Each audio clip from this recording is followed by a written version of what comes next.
ஆமென். ஆமென். எல்லோரும் சந்தோஷமா இருக்கீங்களா? හැමෝම සතුටින් ඉන්නවද? ஸோ மறுபடியுமாக இந்த சபைக்கு வந்திருக்கிற ஒவ்வொருவரையும் நாங்கள் வாழ்த்தி வரவேற்கிறோம். ආයතරක් මේ සභාවට පැමිණ සිටියෝ හැම දෙනාම අපි සුබ පතමින් පිළිගන්නවා. கர்த்தர் ஒவ்வொரு நாளையும் எங்களுக்காக தந்திருக்கிறார். ස්වාමීන් වහන්සේ හැම දවසක්ම අපි වෙනුවෙන් දීලා තියෙනවා. ஸோ இந்த காலை வேளையிலும் கூட என்னோடு கூட எந்த பலவீனத்தில் ஒரு வார்த்தையை கர்த்தர் கொடுத்தார். அந்த வார்த்தையை நான் உங்களை எல்லாரோடும் பகிர்ந்து கொள்றதுக்காக நான் விருப்பப்பட்டிருந்தேன். මේ උදෑසන වේලේ මගේ මං වැටිච්ච තැනක දෙවියන් වහන්සේ මට වචනයක් දුන්නා. ඒ වචනේ ඔයගොල්ලන් වෙත මම කියලා දෙන්න යනවා. ஒரு விஷயம், எங்களுடைய கண்களை மூடி இந்த வேளையிலும் கூட எங்களை ஒவ்வொருவரையும் ஒப்பு கொடுத்து வார்த்தைக்கு நேராக நாங்கள் கடந்து செல்வோம். මේ වෙලාවේදීත් ඇස් දෙක වහගෙන අපි යාඥාව කරමු. ஸ்தோத்திரம் ஆவியானவரே, நன்றி செலுத்துகிறோம் ஆண்டவரே. அப்பா, இந்த அருமையான வேலையை தந்ததுக்காக உமக்கு நன்றி ஆண்டவரே. சுவாமி கத்தாவே ஆண்டவரே, எங்களோடு கூட பேசுங்க ஆண்டவரே. இந்த வார்த்தையினூடாக ஆண்டவரே நீங்கள் எங்களுடைய இருதயத்தின் ஆழத்தை நீ அறிவீர் ஆண்டவரே. சுவாமி எங்களோடு கூட தொடர்ந்து பேசுங்க ஆண்டவரே. எங்களுடைய சிந்தனைகளை, செயல்களை எல்லாவற்றையும் ஆண்டவரே ஆவியானவர் எங்களை வழி நடத்தட்டும் ஆண்டவரே. ஆவியானவருடைய ஆளுகை இந்த இடத்துல இருக்கட்டும் சுவாமி. நாங்கள் அல்ல ஆண்டவர், எங்களுடைய மாம்சம் அல்ல ஆண்டவரே. சுவாமி உம்மில் நிலைத்திருக்க ஆண்டவரே, இந்த வார்த்தை எங்களுக்கு தேவைப்படுகிறது ஆண்டவரே. இந்த வார்த்தையை கொண்டு சேர்த்து எடுத்துக்கொள்ள ஆண்டவரே. இந்த இடத்துல இருந்து கடந்து செல்கிற நேரத்திலும் கூட ஆண்டவரே, இந்த வார்த்தையோடு கூட கடந்து செல்ல, வார்த்தையோடு கூட ஜெயத்தை பெற்றுக்கொள்ள கிருபையை கொடுங்கப்பா. எங்களை எல்லாவற்றையும் ஒப்பு கொடுக்குறோம் ஆண்டவரே. என்னுடைய மாம்சத்தில் நான் பேசாம ஆண்டவரே, உம்முடைய ஆண்டவரே ஆளுகையில் உம்முடைய ஆவியானுடைய வழிநடத்தில் பேச எனக்கு கிருபையை கொடுங்க. இயேசு கிறிஸ்துவின் நல்ல நாமத்தில் ஜெபிக்கிறேன் ஜீவன நல்ல பிதாவே. ஆமென். ஆமென். ஆமென். ஸோ என்னோடு கூட நான் சொன்னது மாதிரி ஒரு சின்ன பலவீனத்தில் இருந்த என்ன கர்த்தர் ஒரு வார்த்தையின் மூலமாக பலத்தை கொடுத்துருந்தார். அந்த வார்த்தையின் மூலமாக මගේ දුර්වලතාවලදී දෙවියන් වහන්සේ මට වචනයක් දුන්නා. ඒ වචනේ මම ඔයගොල්ලන් වෙත බෙදා ගන්නවා. ஸோ ஒவ்வொருத்தருக்கும் ஒவ்வொரு சிச்சுவேஷன் அமையும், நமக்கு அது தெரியவே தெரியாது. එක එක එක්කිනාට එක එක සිදුවීම් වෙනවා. අපි හැම එක්කිනාම කියන්න බෑ ඒ මොකද්ද කියලා. சில நேரத்தில் சந்தோஷம் வரும், சில நேரத்தில் துக்கம் வரும், සමහරක් වෙලාවට සතුට වෙනවා, සමහරක් වෙලාවට දුක වෙනවා, சில நேரத்தில் பாடுகள் மத்தியில் போவோம், සමහරක් වෙලාවට පීඩාවන් මැදින් අපි යනවා. யாருக்குமே சொல்ல முடியாத சூழ்நிலை கூட அமையும். කාටවත්ම කියන්න බැරි තැන් පවා අපිට එන්න පුළුවන්. ஸோ நீங்களும் அந்த இதுகளில் நீங்கள் கடந்து போயிருப்பீங்கன்னு நான் நம்புகிறேன். ඔබලත් ඒ වගේ සිදුවීම් වලට මුහුණ දෙන්න ඇති කියලා මම විශ්වාස කරනවා. ஸோ இதில் எல்லாத்துக்கும் காரணம் என்னன்னு சொன்னால், உங்களுடைய மனசு எப்படி இருக்குது. මේ හැම දෙයකටම කාරණාව අපේ මනස. මේ මනස කොහොමද තියෙන්නේ කියන එක තමයි කාරණාව. நாங்கள் சொல்ல போனோன்னு சொன்னால், ஒரு காரியம் நடக்கிற நேரத்தில் நாம் எப்படி அதை எடுத்துக்கொள்கிறோம். අපි කියන්න බැලුවොත් අපි දෙයක් වෙද්දී ඒක කොහොමද අපි පිළිගන්නේ?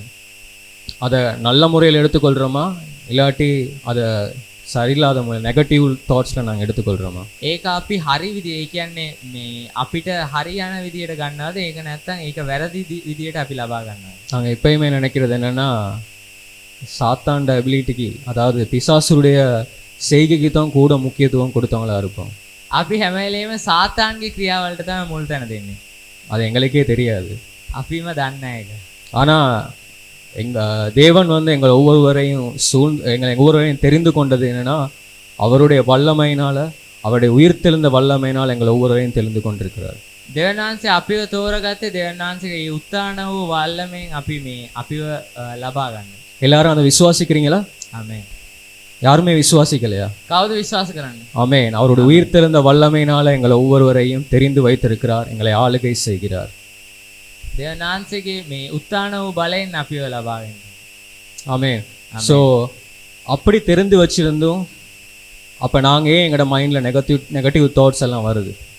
එහෙම අපිව තෝරගෙන තිබිලත් ඇයි අපිට ඒ වගේ සිතුවිලි එන්නේ? நமக்கு ஏதாவது ஏதாவது ஒரு காரியம் நடந்தோன்னே டக்குன்னு நாங்கள் என்ன நினைக்கிறேன்னா, அது சரி வராது, அது நடக்காது அப்படின்ற ஒரு தாட் தான் எங்களோட மைண்டில் வரும். අපිට මොනාරි දෙයක් වුණ ගමන් අපේ ජීවිතයේදී අපි ඉස්සෙල්ලාම හිතන්නේ නෑ මේක හරියන්නේ නෑ, මේක වෙන්නේ නෑ. அவருக்கு தான் ஃபர்ஸ்ட் முதலிடம் கொடுப்போம். ඉස්සෙල්ලාම ඒ දෙයට තමයි මේ ප්‍රමුඛතාවය දෙන්නේ. அப்படியா? එහෙමද? இல்லாட்டி எனக்கு மட்டும்தான் அப்படி நடந்திருக்கா? නැත්නම් මට විතරක් එහෙම වෙලා තියෙනවද? எல்லாருக்குமே அப்படிதான் நான் நினைக்கிறேன் நான். හැමෝටම ඒ වගේ තමයි. ஏன்னா இது என்னுடைய ஒரு பெரிய பலவீனமாவே இருந்துச்சு. මේක මගේ ලොකුම බැලහීනයක් වගේ තියෙනවා. දුර්වලතාවය. ஸோ அந்த பலவீனத்திலிருந்து நான் கடந்து வரதுக்கு கர்த்தர் எனக்கு உதவி செய்தார்.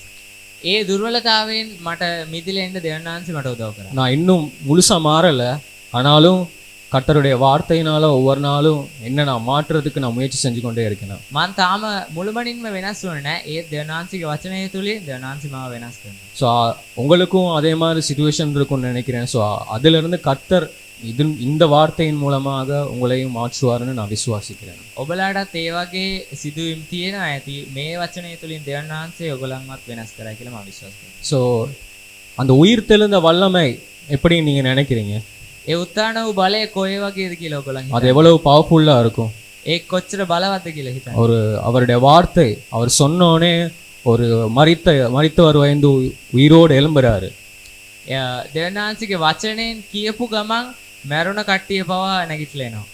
வியாதியிலிருந்து சுகம் அடைகிறாங்க. රෝගයෙන් සුව වෙනවා. அதாவது ரொம்ப இயலாத ஒரு அவங்களுக்கு உடைஞ்சு போயிருக்க நேரத்தில் அவருடைய வார்த்தை தேற்றுகிறதா இருக்கிறது.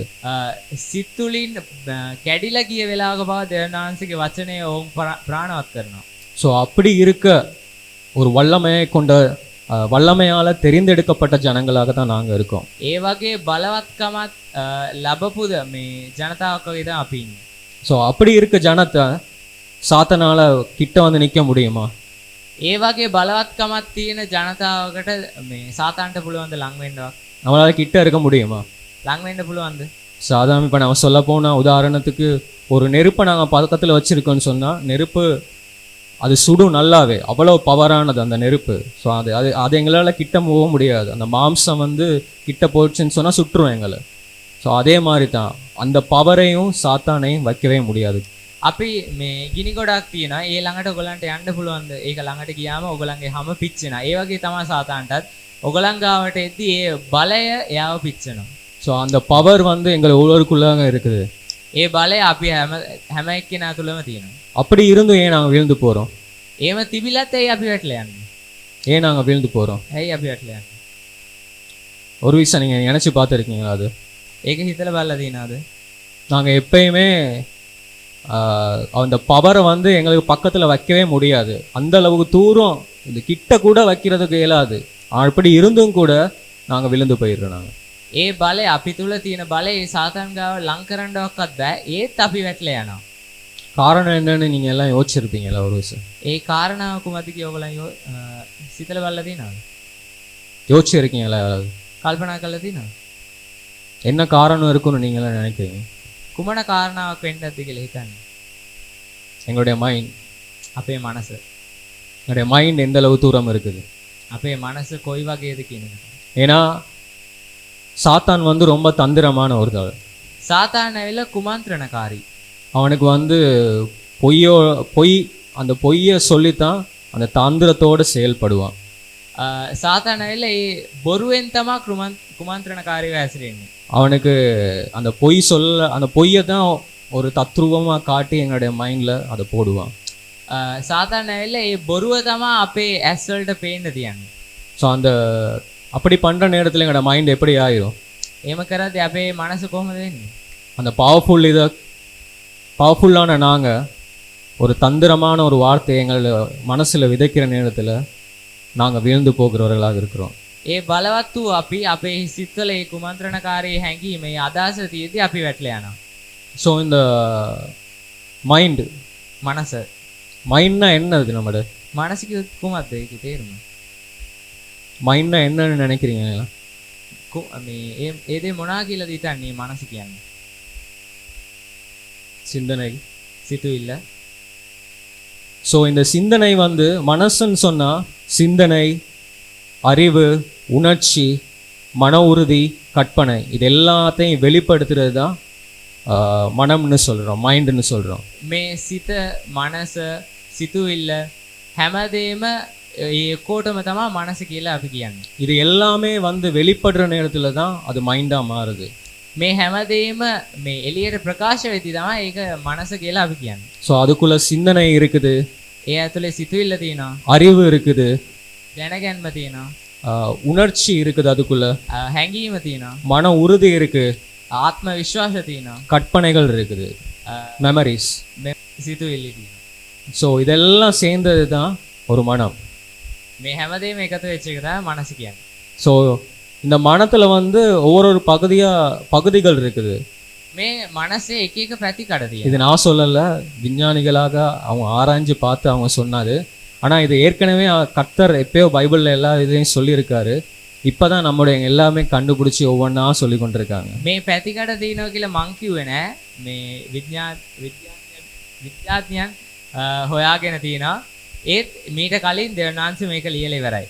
ஸோ இதில் பகுதிகள் என்னன்னா, அதில் ஒரு அறிவு ஞானத்துக்கு ஒரு செய்முறையை கொடுத்துருக்கிறாரு.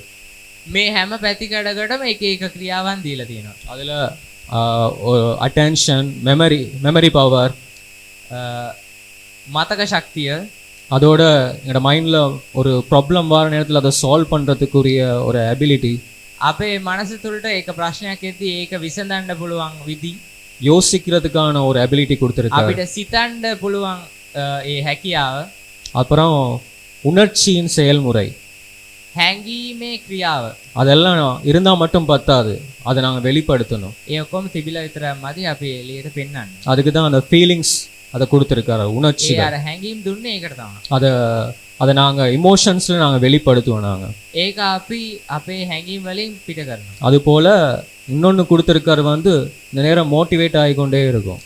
හැම වෙලේම මේ උනන්දු වෙනවා. உற்சாகப்படுத்தி கொண்டே இருக்கும். උනන්දු කරමින් ඉන්නවා. எதை குறித்து உற்சாகப்படுத்தும்? කුමන දේ වෙනුවෙන් උනන්දු කරනවා? எங்களுடைய இலக்கு, අපේ ඉලක්කයන්. எங்களுடைய வாழ்க்கையில் நாங்கள் வைத்திருக்க இலக்கு, අපේ ජීවිතයේ ඉලක්කයන් කරා අපි උනන්දු කරගන්න. நாங்கள் எங்கே போயிட்டு சேரணுன்ற இலக்கு, අපි කොයි ගිහිල්ලා නතර වෙන්න ඕනේද කියන ඒ ඉලක්කය. எங்களுடைய இருதயத்தில் இருக்க வாஞ்சைகள், අපේ මනස තුල තිබෙන ඒ අවශ්‍යතාව. ஸோ இதெல்லாமே வந்து எங்களுடைய மனதில் ஒரு பகுதிகள், ஒவ்வொரு பகுதிகள். මේ හැමදේම අපේ මනසේ තියෙන එක එක පැතිකඩ. ஸோ இவ்வளவு காரியம் இருக்குது. මෙච්චර දේවල් තියෙනවා. இது இந்த மனசு எங்கே இருக்கும்னு நினைக்கிறீங்க நீங்களா? මේ මනස කොහෙද තියෙනවා කියලා හිතන්නේ. இவ்வளவு ஒரு சின்ன விஷயம் இல்லை, நிறைய விஷயங்களை கொடுத்துருக்குது. මේ පොඩි දේවල් නෙවෙයි, ලොකු දේවල් තියෙනවා. அவ்வளோ பெரிய விஷயமும் அது எவ்வளவு இதுக்குள்ள ஒரு பெரிய ஒரு ஸ்பேஸ்க்குள்ளே தான் வச்சிருக்கணும். ඒ එච්චර දේවල් ලොකු ඉඩකඩක තමයි තියන්න ඕනේ. ஆனால் எங்களோட சரீரத்தில் அவ்வளோ பெரிய ஸ்பேஸ் இல்லவே இல்லை. අපේ ශරීරේ ඒ වගේ ලොකු ඉඩකඩක් නැහැ. அது எங்கே இருக்குன்னு தெரியுமா? ඒ කොහෙ තියෙනවද? எங்களுடைய மூளையில். අපේ මොලේ. அது மூளையில் ஒரு பகுதியாக இருக்குது. අපේ මොලේ එක පැතිකඩක් විතර. அப்போ அந்த மூளை பாருங்க, இங்கே நாங்கள் எங்களோட மனசில் நினைக்கிறது மூளைக்கு போயிட்டு நாங்கள் அதை வெளிப்படைய நாங்கள் கிரியையில் நாங்கள் செய்கிறோம். நாங்கள் අපි මනස තුල සිතන දේ මොලේට ගිහිල්ලා මොලෙන් සංඥාවක් ඇවිල්ලා අපි ඒක එළියට ප්‍රකාශ කරනවා. இந்த மைண்ட் வந்து சரியான மாதிரி ஒரு பவர்ஃபுல்லான ஒரு டூல் ஒன்று. මේ මොලේ කියන්නේ හරිම බලවත් යන්ත්‍රයක් වගේ. அதை வந்து நம்ம எங்களோட வாழ்க்கையில் ஒரு சக்ஸஸ்ஃபுல்லாகவும் மாற்றலாம், அன்சக்ஸஸ்ஃபுல்லாகவும் மாற்றலாம். ඒක අපේ ජීවිතයේ අපේ සාර්ථකත්වය වෙනුවෙන්වත් අපිට යූස් කරන්න පුළුවන්. එහෙම නැත්නම් අසාර්ථකත්වය වෙනුවෙන්වත් අපිට ඒක පාවිච්චි කරන්න. அந்த அளவு பவரானது தான் எங்களுடைய மனசு. එච්චර බලවත් අපේ මනස. ஸோ ஒரு நாளைக்கு நாங்கள் இதை குறித்து முதல்ல நாங்கள் இங்கே பிரசங்கத்தில் சொல்லியிருக்காங்க. මේ ගැන මීට කලිනුත් කියලා තියෙන දේශනාවෙන් ஒரு நாளைக்கு எங்களோட மனசில் வந்து 60,000 எண்ணங்கள் வெளிப்படுது. එක දවසකට අපේ මනස තුල සිතුවිලි 60,000ක් උත්පත්ති වෙනවා. அது வந்து விஞ்ஞானிகள் கண்டுபிடிச்சிருக்காங்க, ஒரு நாளைக்கு 60,000 எண்ணங்கள் வெளிப்படுதுன்னு சொல்லுங்க. ඒක විද්‍යාඥයන් විසින් හොයාගෙන තියෙනවා. அதில் சில நேரத்தில் அது வந்து ஒரு எவரேஜாக தான் சொல்கிறாங்க. ඒකත් සාමාන්‍යයක් කියන්නේ. சில நேரத்தில் அது 70,000 80,000 வரையும் கூடவே போகலாம். සමහරක් වෙලාවට ඒවා 70,000 80,000 වෙන්නත් පුළුවන්. அந்த அளவு கணிக்க முடியாததாக இருக்குது. එච්චරට ගණින්න බැරි තරමට සිතුවිලி තියෙනවා. ஏன்னா நாங்கள் இங்கே இருந்து கொண்டே நாங்கள் துபாய்க்கும் போயிடுவோம், சிங்கப்பூருக்கும் போயிடுவோம். அந்த அளவுக்கு எங்களோட மனசு இருக்குது, பாஸ்போர்ட்டே இல்லாமல். අපි දේශනාව ආන ගමන්ම ඩුබායි ගිහලා සිංගප්පූරු ගිහලා වටයක් ගාලාත් ඇවිල්ලා ඉවරයි. நாங்கள் அங்கே ஃபுல் ரவுண்டோனே சுற்றிடுவோம். අපි ඒම රවුමක් ගාලා ඇවිල්ලත් ඉවරයි. சில நேரத்தில் ஒரு ஆள் பேசி கொண்டிருப்பாங்க, ஆனால் அவங்க அவங்க என்ன வேறு என்னத்தையே யோசிச்சு கொண்டிருப்பாங்க. සමහරක් වෙලාවට අපි ඉස්සරහා එක්කෙනෙක් කතා කරන් ඉන්න ඒත් ඉතින් අපි එයා කතා කරපු දෙයක් දන්නේ නැහැ. திடீர்னு என்னன்னு கேட்டால் என்னத்தை பேசணுன்னு விளங்குதா அப்படின்னு கேட்டால் ஓ ஓ அப்படி அப்படின்னு சொல்லுவாங்க. ඇහුණාද කියලා ආපුවම ඔව් ඔව් ඇහුණා කියනවා. அந்த அளவு தூரம் எங்களோட மனம் வந்து ட்ராவல் பண்ணக்கூடியது. එච්චරට අපේ මනස ගමන් කළ හැකියි. அது நான் சொன்ன அந்த கற்பனைகள் சிந்தனைகள் அது எல்லாமே உள்ளுக்கு அடங்கி இருக்கிறதுனால, எங்களுக்கு கடவுள் அதை கொடுத்துருக்கிறதுனால அது அந்தளவு தூரம் எல்லாவற்றையும் செய்ய முடியுமா இருக்கும் அந்த மனத்துக்கு. අපේ සිතුවිලි හැඟීම් මේ මනස තුළ තිබෙන නිසාත් දෙවියන් වහන්සේ ඒක අපිට දීලා තියෙන නිසාත් එච්චර දුරට ඒ ගමන් කරන්න පුළුවන් තියෙනවා. ஸோ இந்த 60,000 80,000 வரைக்கும் தாட் போகுது. அதெல்லாம் என்ன தாட்டாக இருக்கும்னு நினைக்கிறீங்க?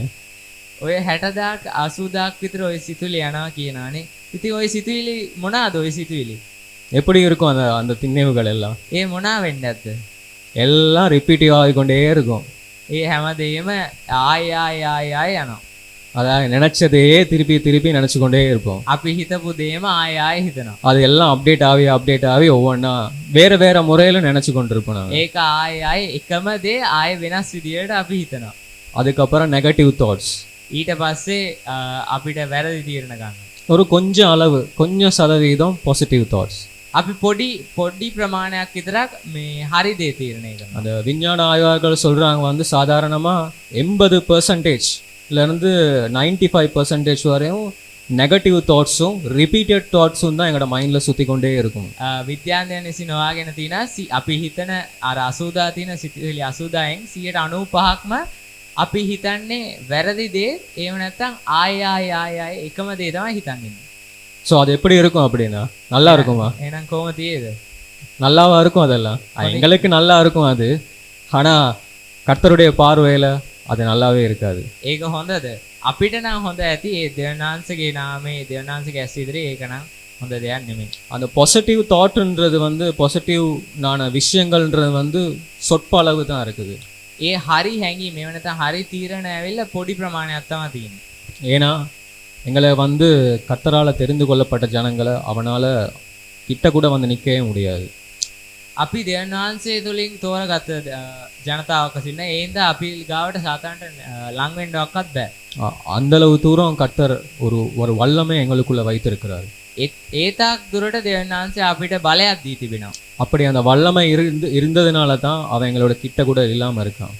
ඒ බලය අපි තුල තිබුණ නිසා තමයි සාතාන්ට අද වෙනතුරු ලං වෙන්නවක්වත් බැරි වෙලා තියෙන්නේ. ஆனா ඒත් அவன் அந்த தந்திரத்தை பயன்படுத்தி ඒ කුමන්ත්‍රණය පාවිච්චි කළා பொய்யான காரியங்களை எங்களுடைய மனதில் விதைக்கிறான்.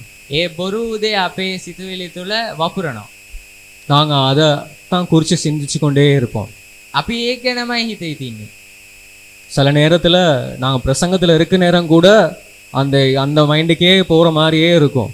අපි දේශනාව තුළ ඉද්දිත් ඒ සිතුවිලි තුළටම යනවා වගේ තියෙනවා. ஏன்னா அவன் வந்து அவனுக்கு தெரியும் கிட்ட கூட நிற்க முடியாது, இவரை அசைக்கவே முடியாது, என்னால் முடிஞ்சது ஒன்று தான், இதை மட்டும்தான் பண்ண முடியும்.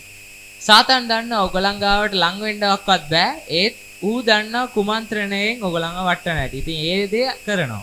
ஸோ அதனால தான் அவன் அந்த அதிகாரத்தை பயன்படுத்துகிறான்.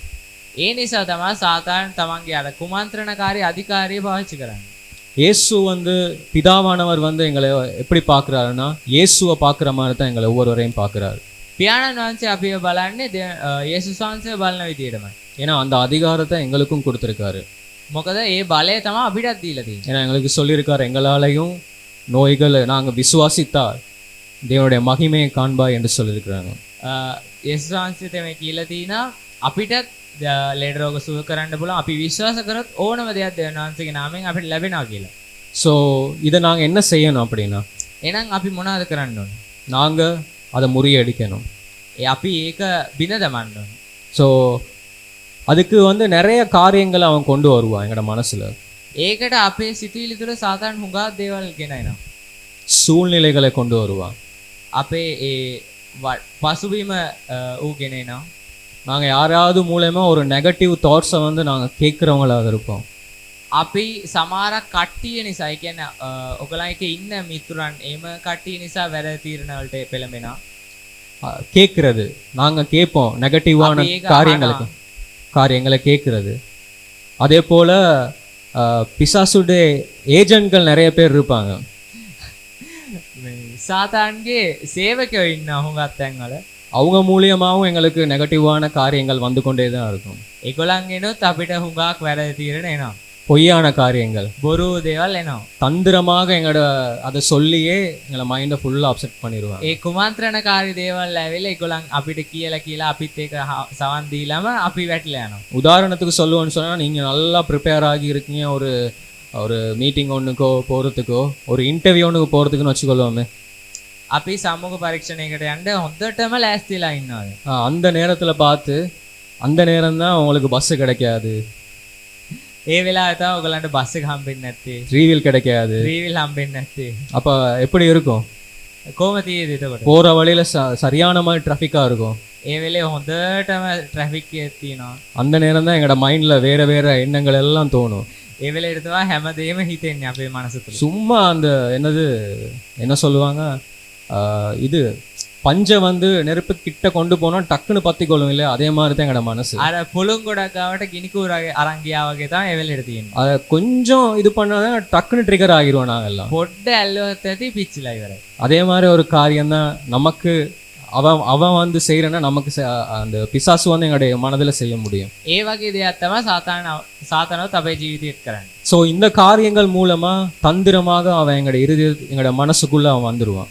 මේ වගේ දේවල් නිසා කුමන්ත්‍රණකාරීව සාතාන් තමයි අපේ ජීවිතවලට එනවා. ஸோ நாங்கள் வேதாகமத்திலிருந்து ஒரு சில காரியங்களை நாங்கள் பார்க்க போகிறோம்.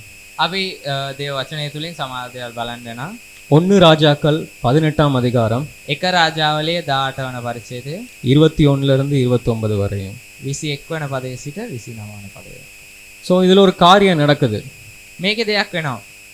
இது வந்து எல்லாருக்குமே ஒரு தெரிஞ்ச காரியம்தான். අපි හැමෝම දන්න දෙයක් තමයි. ஸோ இந்த இடத்துல ஒரு பவர்ஃபுல்லான ஒரு மனுஷன், මේ තැනේදී එක බලවත් මිනිහෙක්, அவர் எப்படி இந்த இடத்துல வந்து அவரோட மைண்டில் பிசாசு வந்து எப்படி ஒரு காரியத்தை கொண்டு அவரை மாற்றுறாங்கன்றது இந்த அதிகாரத்தில் இருக்குது. මේ පරිච්ඡේදයේත් ඒ මනුෂ්‍යයා ඒ බලවත් වූ මනුෂ්‍යව සාතාන් තමයි කුමන්ත්‍රණකාරයෝ කොහොමද වටන්නේ කියලා අපි බලන්න. உங்களுக்கு எல்லாருக்கும் தெரியும் எலியா. අපි හැමෝම දන්න எலியா தீர்க்கதரிசி. එලියාව අපි දන්නවා. அவர் வந்து வார்த்தைகளால் சொல்லவே முடியாது, அந்த அளவு ஒரு பவரை கர்த்தர் அவருக்கு கொடுத்திருந்தார். එලියාව අපි වචන වලින් කියන්න බෑ, එච්චරටම බලවත් වූ දේව මනුෂ්‍යෙක්. அவர் வந்து இந்த ஒரு அதிகாரத்தில் பார்த்தோன்னு சொன்னா மழையை பெய்ய பண்றதுக்கே அவரோட வார்த்தை யூஸ் ஆகுது. අපි ඒක පරිච්ඡේදයක බලද්දී වැස්ස නවත්තන්න පවා එයාගේ වචනය බලවත්. மழையை திருப்பி வாரத்துக்கும் அவர் வார்த்தை வல்லமையா இருக்கிறது. ඔහුගේ වචනයෙන් තමයි වැස්ස ආපහු වහින්නේ. அவர் இருக்க எல்லாத்துக்கும் சேலஞ்சும் பண்றாரு. එයා එතන ඉන්න හැමෝටම අභියෝගත් කරනවා. யாருக்கெல்லாம் சேலஞ்ச் பண்றாரு? කාට අභියෝග කරන්නේ? அந்த பிசாசின் ஏஜென்ட்னு சொன்னோம் பாத்தீங்களா, ඒ යක්ෂයාගේ සේවකයෝ කියලා කිව්වනේ. அந்த ஏஜென்ட் எல்லாத்துக்கும் அவர் சேலஞ்ச் பண்றாரு. ඒ සේවකයා හැමෝටම අභියෝග කරනවා. இவர் ஒரு தனி ஆள், මෙයා තනි මිනිහෙක්. ஆனா அந்த பக்கம் அந்த வசனத்தை நாங்க வாட்சோம்னா தெரியும், ஒரு 450 பேர்ட்ட இருக்காங்க. ඒත් මෙයාට එහා පැත්තේ 450ක් විතර සාතාන්ගේ සේවකයෝ ඉන්නවා. ஆனா பாருங்க, கடைசியில என்னமோ கர்த்தர் தான் அதுல ஜெயிக்கிறார். ඒත් දෙවියන් වහන්සේ තමයි ඒ වෙලෙත් දිනන්නේ. ஸோ அந்த வார்த்தையை நாங்க வாசிப்போம். 1 ராஜாக்கள் 18ஆம் அதிகாரம் 21 வாசிப்போம். එක රාජාවලිය 18 21 සිට 29. நீங்கள் எந்த மட்டும் 2 நினைவுகளால் குந்தி கர்த்தர் தெய்வமானால் அவரை பின்பற்றுங்கள், பாகால் தெய்வமானால் பிரதியுத்தரமாக அவனுக்கு ஒன்றும் சொல்லவில்லை. அப்பொழுது எலியா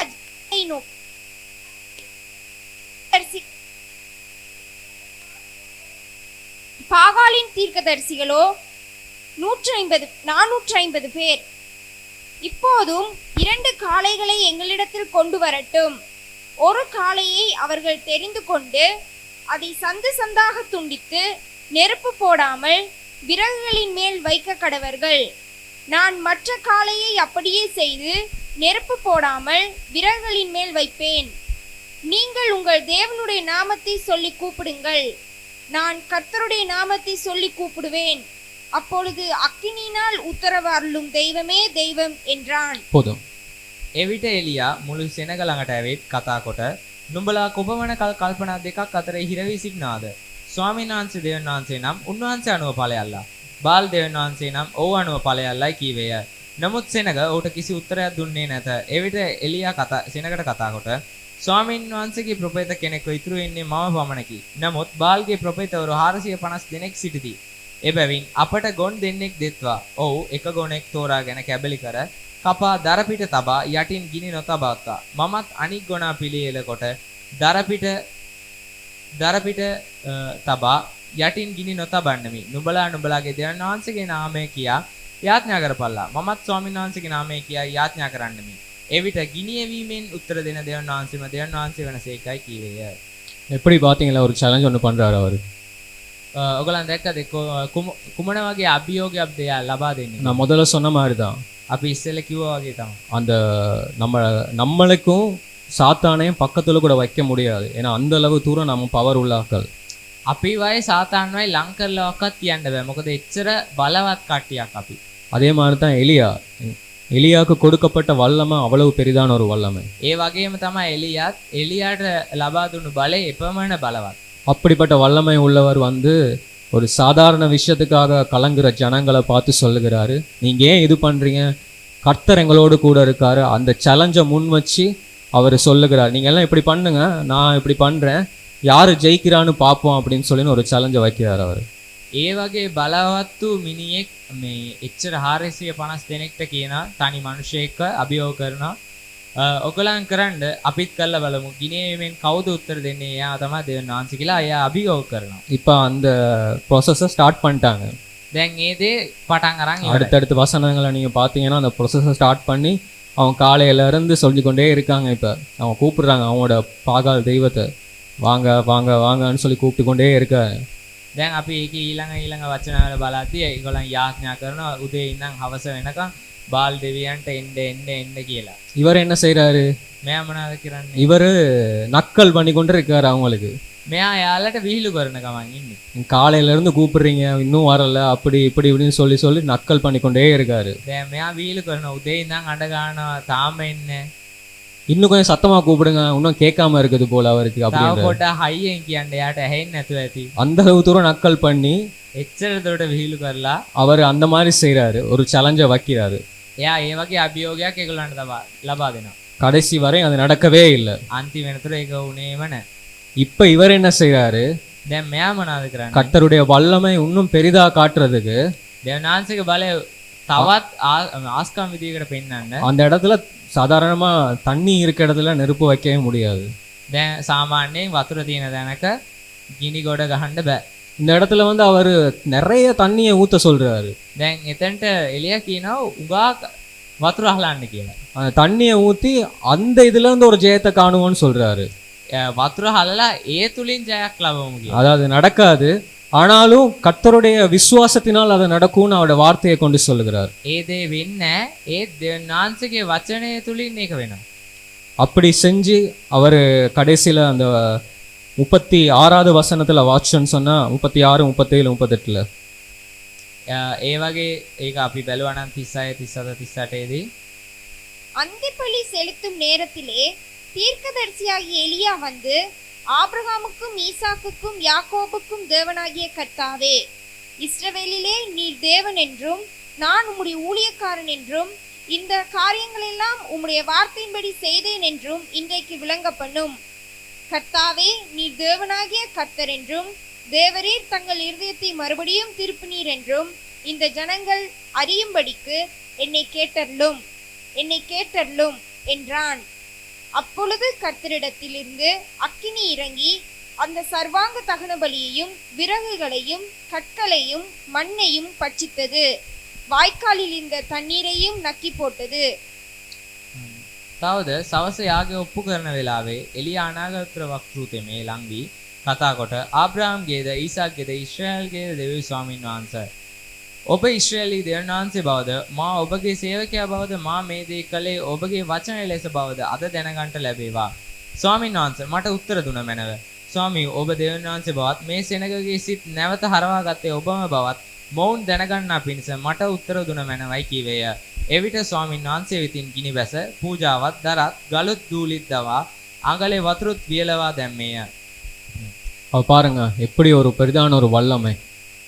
ඔගලන් බලන්න කොයිතරම් වූ බලවත් වූ ආස්කමක්ද. ஏன்னா அவருக்கு தெரியும் கர்த்தர் அவரோடு கூட இருக்கார். කුමක්දයත් එලියා දන්න එයා සමග දෙවියන් වහන්සේ ඉන්නවා. அவர் கர்த்தரால் தெரிந்து கொள்ளப்பட்ட ஒரு மனுஷன். එලියා දන්න මේ දෙවියන් වහන්සේ ඌව තෝරාගත්තා කියලා. அந்த அளவு பவரான ஒரு மனுஷன் ஒரு சேலஞ்ச் பண்ணி அந்த இடத்துல அவர் ஜெயத்தை காண்கிறார். ඒ වගේ බලවත් වූ මිනිසෙක් උන්ට අභියෝග කළා ඒ ජය ලබනවා. அந்த இடத்துல தேவனுடைய நாமம் மகிமைப்பட்டது. ඒ වෙලාවේ දෙවියන් වහන්සේගේ නාමය තමයි ප්‍රකාශ වුනේ. அப்படிப்பட்ட ஒருத்தர் ඒ වගේ කෙනෙක් இப்ப ஒரு சூழ்நிலை அவருக்கு ஒரு வருது. එයාට සිදුවීමක් වෙනවා. அது எப்படியான ஒரு சூழ்நிலை? කුමන සිදුවීමක්ද? 1 ராஜாக்கள் 19ஆம் அதிகாரம் 1-4 வாசிச்சோன்னு சொன்னா අපි එක රාජාවලිය 19 වන පරිච්ඡේදයේ 1 සිට 4 දක්වා කියවනා இந்த காரியங்கள்லாம் வந்து எசபேல் கேள்விப்படுறா. මේ දේවල් ඔක්කොම යෙසබෙල් කියලා කෙනෙක් ආරංචි වෙනවා. அவங்களுக்கு எல்லாம் தெரியும் எசபேல் யாருன்னு சொல்லி. යෙසබෙල් කවුද කියලා දන්නවනේ. அவ வந்து இப்ப சொல்றா இந்த இந்த காரியங்கள் எல்லாத்தையும் கேள்விப்பட்டுட்டு நான் உங்களை எலியாவை கொலை செய்யணும்னு சொல்லினேன். ඉතින් මේ හැමදේම ආරංචි වෙලා යෙසබෙල් කියනවා මං එලියාව මරන්න යනවා කියලා. இப்ப இவர் என்னாச்சு? දැන් මෙතන මොනවද උනේ?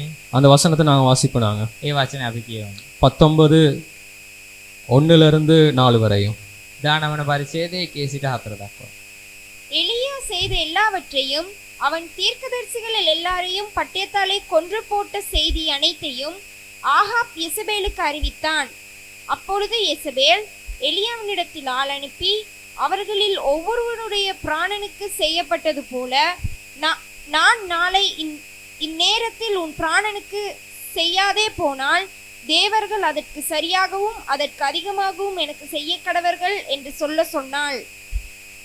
அவனுக்கு அது தெரிந்தபோது எழுந்து தன் பிராணனை காக்க யூதாவை சேர்ந்த பெயர்செபாவுக்கு புறப்பட்டு போய் தன் வேலைக்காரனை அங்கே நிறுத்திவிட்டான். அவன் வனாந்தரத்தில் ஒரு நாள் பிரயாணம் போய் ஒரு சூரை செடியின் கீழ் உட்கார்ந்து தான் சாக வேண்டும் என்று கோரி, போதும் கர்த்தாவே, என் ஆத்துமாவை எடுத்துக்கொள்ளும், நான் என் பிதாக்களை பார்க்கிலும் நல்லவன் அல்ல என்று சொல்லி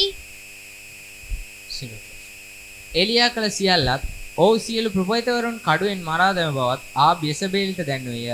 එවිට යෙසබෙල් මා විසින් හෙට මේ වෙලාවට පමණ නුඹේ ප්‍රාණය ඔවුන්ගෙන් එක්කෙනෙකුගේ ප්‍රාණයමෙන් වෙන්ට සැලසුවේ නැත්නම් දෙවිවරු මට එසේමත් ඊට වැඩියනුත් කෙරෙත්වයි පණිවිඩකාරයෙකු අත එලියාට කියා ඇරියාය. ඔව් ඒ අසන් නැගිට තමාගේ ප්‍රාණය ගලවා ගැනීමට යනුවේ යූදාට අයිති බෙයර්ෂෙබාට පැමිණ තමාගේ වැඩකාරයයි නවත්වන්නට හැර. இன்னைக்குல பாத்தீங்கன்னு சொன்னா ஒரு சின்ன காரியம் தான் நடக்குது. මෙතන බැලුවොත් පොඩි දෙයක් තමයි වෙන්නේ. அவர் வந்து அந்த விஷயங்கள்லாம் கேட்டு எசபேல் வந்து இவரை கொல்லணும்னு சொல்ற நேரத்துல இவர் பயந்துடுறாரு. ඒ මේ දේවල් වෙච්ච සිදුවීම් ඔක්කොම යෙසබෙල් ආරංචි වෙලා ඉතින් එලියාව මරන්න ඕනි කියලා කියනවා. அவ்வளவு 450 பேரையும் சேலஞ்ச் பண்ணி ஜெயிச்சவர் இந்த இடத்துல ஒரு சின்ன விஷயத்துக்காக அவர் அங்கனைக்குல இருந்து பயந்து ஓடி போயிடுறாரு. ඒ 450 දෙනෙක්වම අභියෝග කළ එකෙන් ජයගෙන ඒගොල්ලන්ව මරපු කෙනෙක් දැන් මේ එක පොඩි දෙයකට බය වෙනවා. இதே மாதிரி தான் நாங்களும். මේ වගේමයි ඉතින් අපි. எங்களுக்கு நாங்கள் அவ்வளோ மெசேஜ் எல்லாம் கேட்டு நல்லா பவர்ஃபுல்லாக இருப்போம். ஆனால் ஒரு சின்ன விஷயம் எங்களோட மைண்டில் வந்தோடனே டக்குன்னு உடஞ்சி போயிடுவோம் நாங்கள். අපි දේශනාවන් නාලා හොඳට බලවත්ව ඉන්නවා. ඒත් ඉතින් ගෙදර ගියාට පස්සේ පොඩි ආරංචියක් ආපු ගමන් අපි වැටලා යනවා. அவர் அது மட்டும் இல்லை, அவர் சாகணும்னு வேற சொல்றாரு. கர்த்தர் இடத்துல கேட்குறாரு, கர்த்தாவே நான் சாகணும் அப்படின்னு.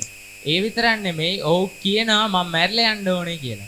ஏன்னா அந்த அளவு தூரம் பிசாசு தந்திரமானவன். ඒ දුරට சாத்தான் குமாந்திரණකාරී. நான் சொன்னது போல அவனுடைய ஏஜென்ட் மூலியமா அவங்க நாங்கள் கேட்கறது மூலியமா அதுகளில் தான் எங்களோட மைண்ட் அட்டாக் பண்ணுவான். එයා ඒ කියන්නේ සාතාන්නේ අපිට ගහන්නේ ඔය සේවකයන් ඕගලන් සවන් දෙන කට්ටියගෙන්. 1 Samuel 17 11 12 வாசிங்க. 1 සාමුවෙල් 17 11 12 . 1 Samuel 17 11 12 வாசிங்க. 1 සාමුවෙල් 17 11 12 . 1 அந்த மாதிரி தான் எங்களை கீழே விழத்தள்ளுறதுக்கு அவன் யூஸ் பண்ணுற ஆயுதம் அதுதான். අපේ වට්ටන්ඩ මේ පාවිච්චි කරන ඒ උපාංගයක් තමයි ඔහු. ஸோ இந்த நெகட்டிவ் தாட்ஸ் எல்லாம் எங்களோட மைண்டில் வரும். මේ වැරදි සිතුවිලි අපේ හිත තුළට එනවා. இதே எலியாவை போல நாங்களும் விழுந்து போயிடும். මේ එලියා වගේම අපිත් වැටලා යනවා. எந்த வாழ்க்கையிலையும் நானும் அதே மாதிரி தான். මගේ ජීවිතේත් මම වැටලා ගියා. எவ்வளவுதான் நான் ஞாயிற்றுக்கிழமை பிரசங்கங்கள் எல்லாம் கேட்டு போனாலும் கூட சில நேரத்தில் ஒரு சின்ன பிரச்சனைங்க வார நேரத்தில் என் மைண்டில் ஃபுல்லாக உடஞ்சி போயிடுவேன். කොච්චරක්වත් අපි මේ දේශනාව ඇහුවත් මාත් සමහරක් වෙලාවට වැටලා යනවා. எங்களோட மைண்டில் ஒரு சின்ன இதுதான், அந்த சின்ன பிரச்சனை வந்தோடனே அது வந்து நல்லாவே அப்கிரேட் ஆகி வேற வேற மாதிரி எல்லாம் யோசிக்க தோணிடும். ඒ පොඩි ප්‍රශ්නේ පොඩ වැඩි වෙලා ඒක ඒම අපි වැටලා යනවා අපේ හිත.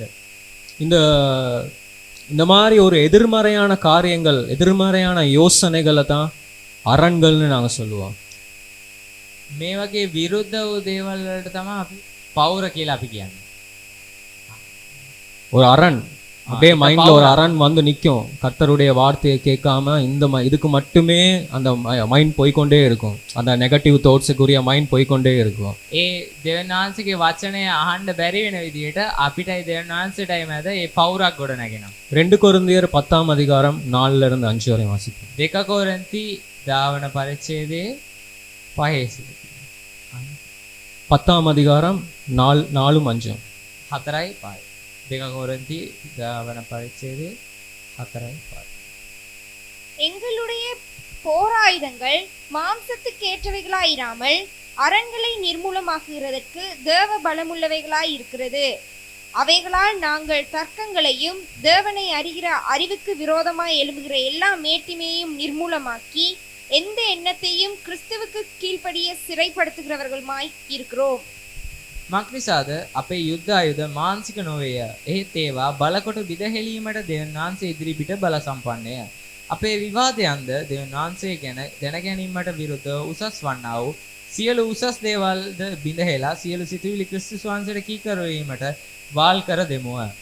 இந்த இடத்துல அரண்கள்னு மென்ஷன் பண்ணியிருக்கிறது வந்து நம்ம மைண்டுக்குள்ள இருக்கதான அரண்கள். මේ තැනේදී පෞර කියලා දාලා තියෙන්නේ ඒ අපේ සිතුවිලි තුළ තිබෙන පෞර. ஸோ நமக்கு வந்து வெளியில் இந்த ஒவ்வொருத்தரோடையும் இந்த மாதிரி ஃபைட் பண்ணி கொண்டு தர்க்கங்கள் அப்படியெல்லாம் நமக்கு இதில் மென்ஷன் பண்ணி இல்லை. අපිට මේ පිටත ලෝකයා වගේ එක එක්කෙනා එක තර්ක කරගෙන එක එක්කෙනාට විරුද්ධව ඉඳලා නෙමෙයි මේක කරන්න තියෙන්නේ. நம்மளோட மைண்டில் தான் அட்டாக் ஆகுது. මේක අපේ මනස තුළ සිදුවෙන දෙයක්. நம்மளோட மைண்டில் ஒரு அரணை அவன் கட்டி எழுப்புறான். අපේ මනස තුළ ඒ සාතාන්ට මේ පෞරක් ගොඩනගනවා. அந்த அரண் நிமித்தமாகத்தான் எங்களுக்குள்ள நெகட்டிவ் தாட்ஸ் தொடர்ந்து உருவாகி கொண்டே இருக்கும். ඒ පෞර නිසා තමයි අපේ මනස තුළ ඒ වැරදි සිතුවිලි එක දිගට හැතිවිගෙනම තියෙන්නේ. இந்த வசனத்துல நீங்க பாத்தீங்கன்னா கிறிஸ்துவுக்கு கீழ்ப்படிய சிறைப்படுத்துகிறவர்களா இருக்கிறோம் சொல்லிங்க. මේ වචනේ තියෙනවා දෙවියන් වහන්සේ තුළ අපි උන්වහන්සේගේ වචනයට කීකරු වීමට සිරකාරයව සිටිනවා. அந்த எண்ணத்தை அந்த அந்த அரண்களை நிர்மூலமாக்குறதுக்கு கர்த்தருடைய சித்தம், கர்த்தருடைய வார்த்தை எங்களுக்கு தேவைப்படுகிறது. ඒ පෞර බිඳහෙලීමට නම් දෙවියන් වහන්සේගේ වචනය අපිට අත්‍යවශ්‍යම තියෙනවා. அப்படி இருந்தா தான் அந்த அரண்களை எங்களால நிர்மூலமாக்க முடியும். ඒක ඒ වගේ තිබුණොත් තමයි ඒ පෞර අපිට බිඳහෙලන්න පුළුවන්. உதாரணத்துக்கு ஒரு நான் காரியம் ஒன்று சொல்றேன்னா, අපේ උදාහරණයක් පාරමු. எத்தனை பேர் யானையை பார்த்துருக்கீங்க? කී දෙනෙක් අලියෝම දැකලා තියෙනවද? අලියෝ யாருமே பார்த்ததில்லை. ஒரு பின்னாடி எல்லாம் අලියා ඇතා ඇතින්න කවුරු හරි. யானைக்கு நிறைய ஒத்த கருத்து சொல்றாரு அவர். பார்த்துருக்கீங்க தானே யானைனா? බලලා තියෙනවද? ஜூல உள்ள யானையை தான் நான் சொல்றேன், வெளியில காட்டுல உள்ள யானையை சொல்லலைண்ணா. මං කියන්නේ zoo එකේ ඉන්න අලියාව. அந்த யானை எவ்வளவு பெரிய பலம் உள்ளதா இருக்குது. ඒ කොච්චර බලවත්ද ඒ අලියා. அது மரத்துல இருந்து எவ்வளவு பெரிய மரத்துல வேணாலும் உடைச்சி கிடச்சி வீடெல்லாம் உடைச்சி நீங்க எல்லாம் நியூஸ்ல பார்த்துருப்பீங்க. අලියාට ඕන ඕන ගහක පළතුරක් කඩලා ඕන විදියකට ගහලා ගෙවල් කඩලා ඔයගලන් දකින්නනේ නිවුස් වල. அந்த அளவு தூரம் பவர்ஃபுல்லானது யானை. ඒ වගේ බලවත් එකේ අලියා. கிட்ட கூட போயிட்டு நிக்க முடியும், அந்த அளவு தூரம் நாங்கெல்லாம் பயப்படுவோம். ළඟට වක්වත් යන්න බෑ. එච්චරට බයයි. ஆனா அந்த யானை ඒත් ඒ අලියාව ஒரு சின்ன சங்கிலியை போட்டு கட்டி வச்சிருப்பாங்க. ඒත් පොඩි දංගලක් දාලා ගැට ගහලා තියෙනවා. எப்படி கட்டி வச்சிருக்காங்க? කොහොමද ගෙට ගෙව්වේ? சின்னோரு சங்கிலி. පොඩි දම්වැලා. ஏன் அதுக்கு தெரியாத அதை உடைச்சிட்டு போகலான்னு சொல்லி? ඒක කඩාගෙන යන්න දන්නේ නැද්ද? அதுல கால் எவ்வளவு பவரா இருக்கும். කොච්චර බලවත්ද அவருடைய காலே அவர் பவர்னா முழு உடம்பையுமே இழுத்தன்னு சொன்னா அந்த அளவு தூரம் ஒரு பவர் அதுக்குள்ள இருக்கு.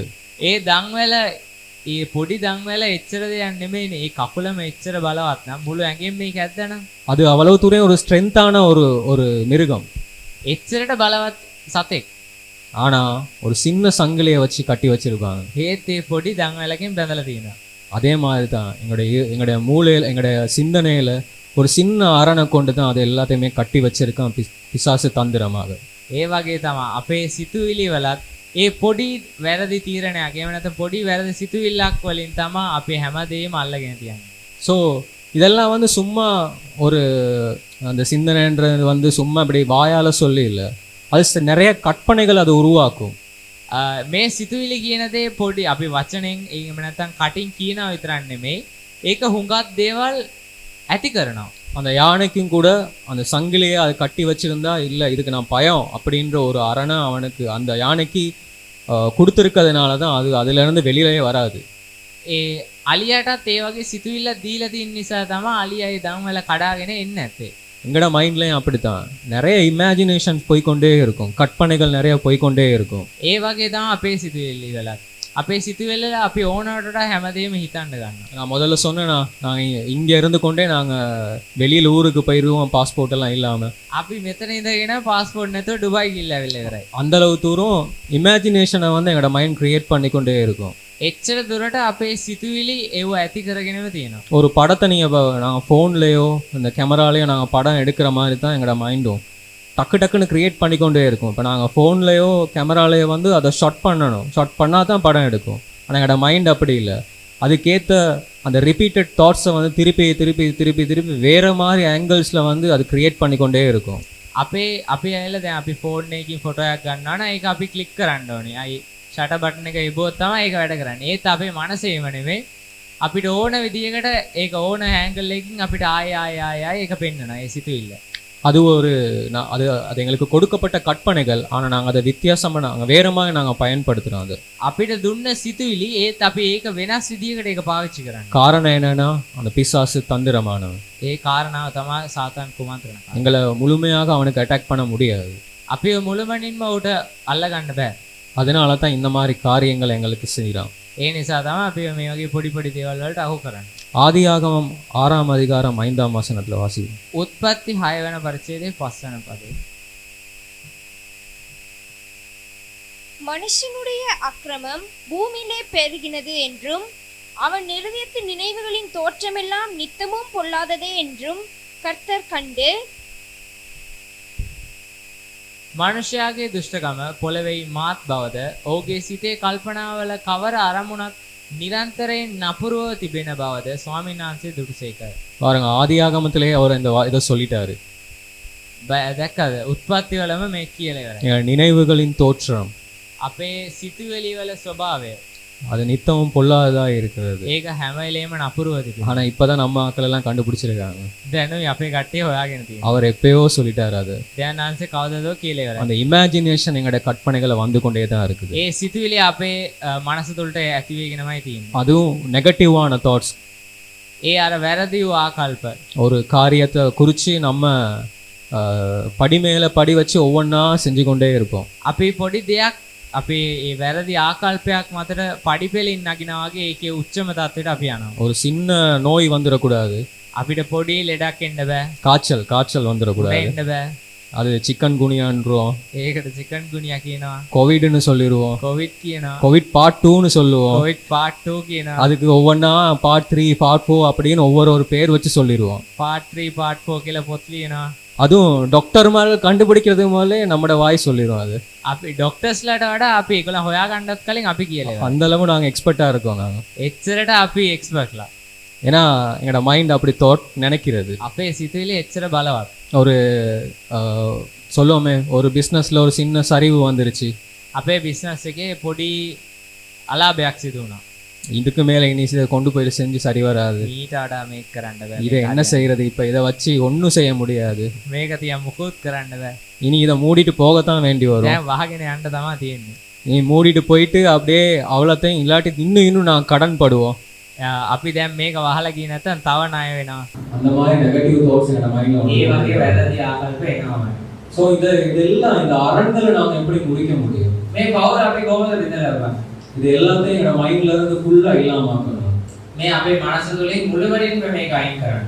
கம்ப்யூட்டர்ல ஒரு சின்ன ஒரு வேலை ஒன்று இருக்குது. කම්පියුටර් එකේ පොඩි වැඩක් තියෙනවා. அது சிலவங்களுக்கு தெரிஞ்சவங்களுக்கு தெரியும். ஒரு ஃபைலை சும்மா நாங்க டெலீட் பண்றோம்னா சும்மாவும் டெலீட் பண்ணலாம், அதை திருப்பியும் எடுத்துக்கொள்ளலாம். இல்லாட்டி ஷிஃப்ட் டிலீட்னு ஒன்று இருக்கு, அதை கொடுத்தோம்னு சொன்னா ஃபுல்லா ரேஸ் ஆயிடும். දැන් කම්පියුටර් එක දාන්න කට්ටිය දාන්නවා. දැන් අපි ෆයිල් එක ඩිලීට් කරනවා නම් ඒක නිකන් ඩිලීට් කරන්නත් පුළුවන්. shift delete මගින් ඒව නැතරම නැති කරන්නත් පුළුවන්. அதுல அந்த ஃபுல்லா இல்லாம ஆக்குறது வந்து நல்லது. ඒක මුළුමනින්ම නැති කරන එක நல்லது. தேவையில்லைன்னு சொல்லி தான் நான் ஒதுக்கணும். அது දැන් අපි ඕන නැති නිසා ඒක ඩිලීට් කරන්නේ. இல்லாட்டி சும்மா பேருக்கு delete பண்ணிட்டு திருப்பி தேவைப்படும் அப்படின்னு சொல்லி தான் வச்சிருப்போம். දැන් නමට ඩිලීට් කළා ආයෙ ඕන වෙයි කියලා කියන්නේ නැහැ. சில நேரத்துல நம்ம மைண்டும் அப்படிதான். සමහරක් වෙලාවට අපේ මනසත් ඒ වගේ. அதை சும்மா வச்சுக்கொள்வோம். ආයෙ කොට තියා எப்பயாவது ஒருக்க தேவைப்படும். ආදාරි ඕනයි. அந்த ஷிஃப்ட் delete நம்ம யூஸ் பண்ணோம்னு சொன்னா ඒ shift delete එක අපි யூஸ் කරා නම් ஃபுல்லா என்னோட சிந்தனை வந்து கர்த்தருக்குள்ளாக இருக்கும். ඒ මනසේ මුළුමනින්ම දෙවියන් වහන්සේ තුළ තියෙනවා. இப்போ உங்களோட சிந்தனையில என்ன ஓடுது? දැන් ඔයගලගේ සිතුවිල්ල කොහෙද යන්නේ? எல்லாரும் இங்க இருக்கீங்களா? හැමෝම මෙතන ඉන්නවා. எல்லாரும் இங்க இருக்கீங்களா? හැමෝම මෙතන ඉන්නවා. இல்லாட்டி எல்லாரும் சிங்கப்பூர், மலேசியா, துபாய்க்கு போயிருக்கீங்களா? නැත්නම් එක එක්කෙනා සිංගප්පූරු, මැලේසියා ගිහින් எல்லாரும் இருக்கீங்களா? හැමෝම ඉන්නවා. சோ இந்த சிந்தனையில எதிர்மறையான காரியங்களை கொண்டு வருவது கர்த்தருடைய சிந்தனை இல்லை. මේ සිතුවිලි වල විරුද්ධ වූ සිතුවිලි හට ගන්න එක දෙවියන් වහන්සේ කැමැත්ත නෙවෙයි. அது கர்த்தருடைய வார்த்தைக்கு அது ஒத்தே போகாது. ඒක දෙවියන් වහන්සේගේ වචනයට එකතු වෙන්නේම නැහැ. இது வந்து நான் சொன்ன மாதிரி கேட்கறதுனால මේක අපි සවන් දෙන නිසා கேட்கறதுனாலயும் ஒரு ஏஜென்ட் மூலியமா අපේ මේක සවන් දෙන නිසා සමානක් සේවකයන් නිසා තමයි சூழ்நிலைகள்னால தான் இந்த காரியங்கள் நம்ம அரணாக ஒரு உருவாக்கப்படுது. අපේ පසුබිම මත තමයි මේ පවර අපි ගොඩ නැගෙන්නේ. விசுவாசம் வந்து கேள்வியினால் வரும்னு சொல்லுவாங்க. විශ්වාසය ප්‍රශ්නයක් මගින් එනවා කියනවා. அதை கேட்கறதுனால ඒක අහන සවන් දෙන නිසා. அதே போலதான் இதை நாம் அகற்றிட்டோம்னு சொன்னா நமக்குள்ள விசுவாச வார்த்தைகள் மாத்திரமே நம்ம கேட்க முடியும். ඒ වගේ තමයි අපි මේ පවරත් අපේ අයින් කරා නම් දෙවියන් වහන්සේගේ වචනය තුළ අපේ විශ්වාසය හැදෙනවා. ஆபிரகாமுக்கு வந்து கர்த்தர் சில இமேஜஸ் கொடுத்தாரு.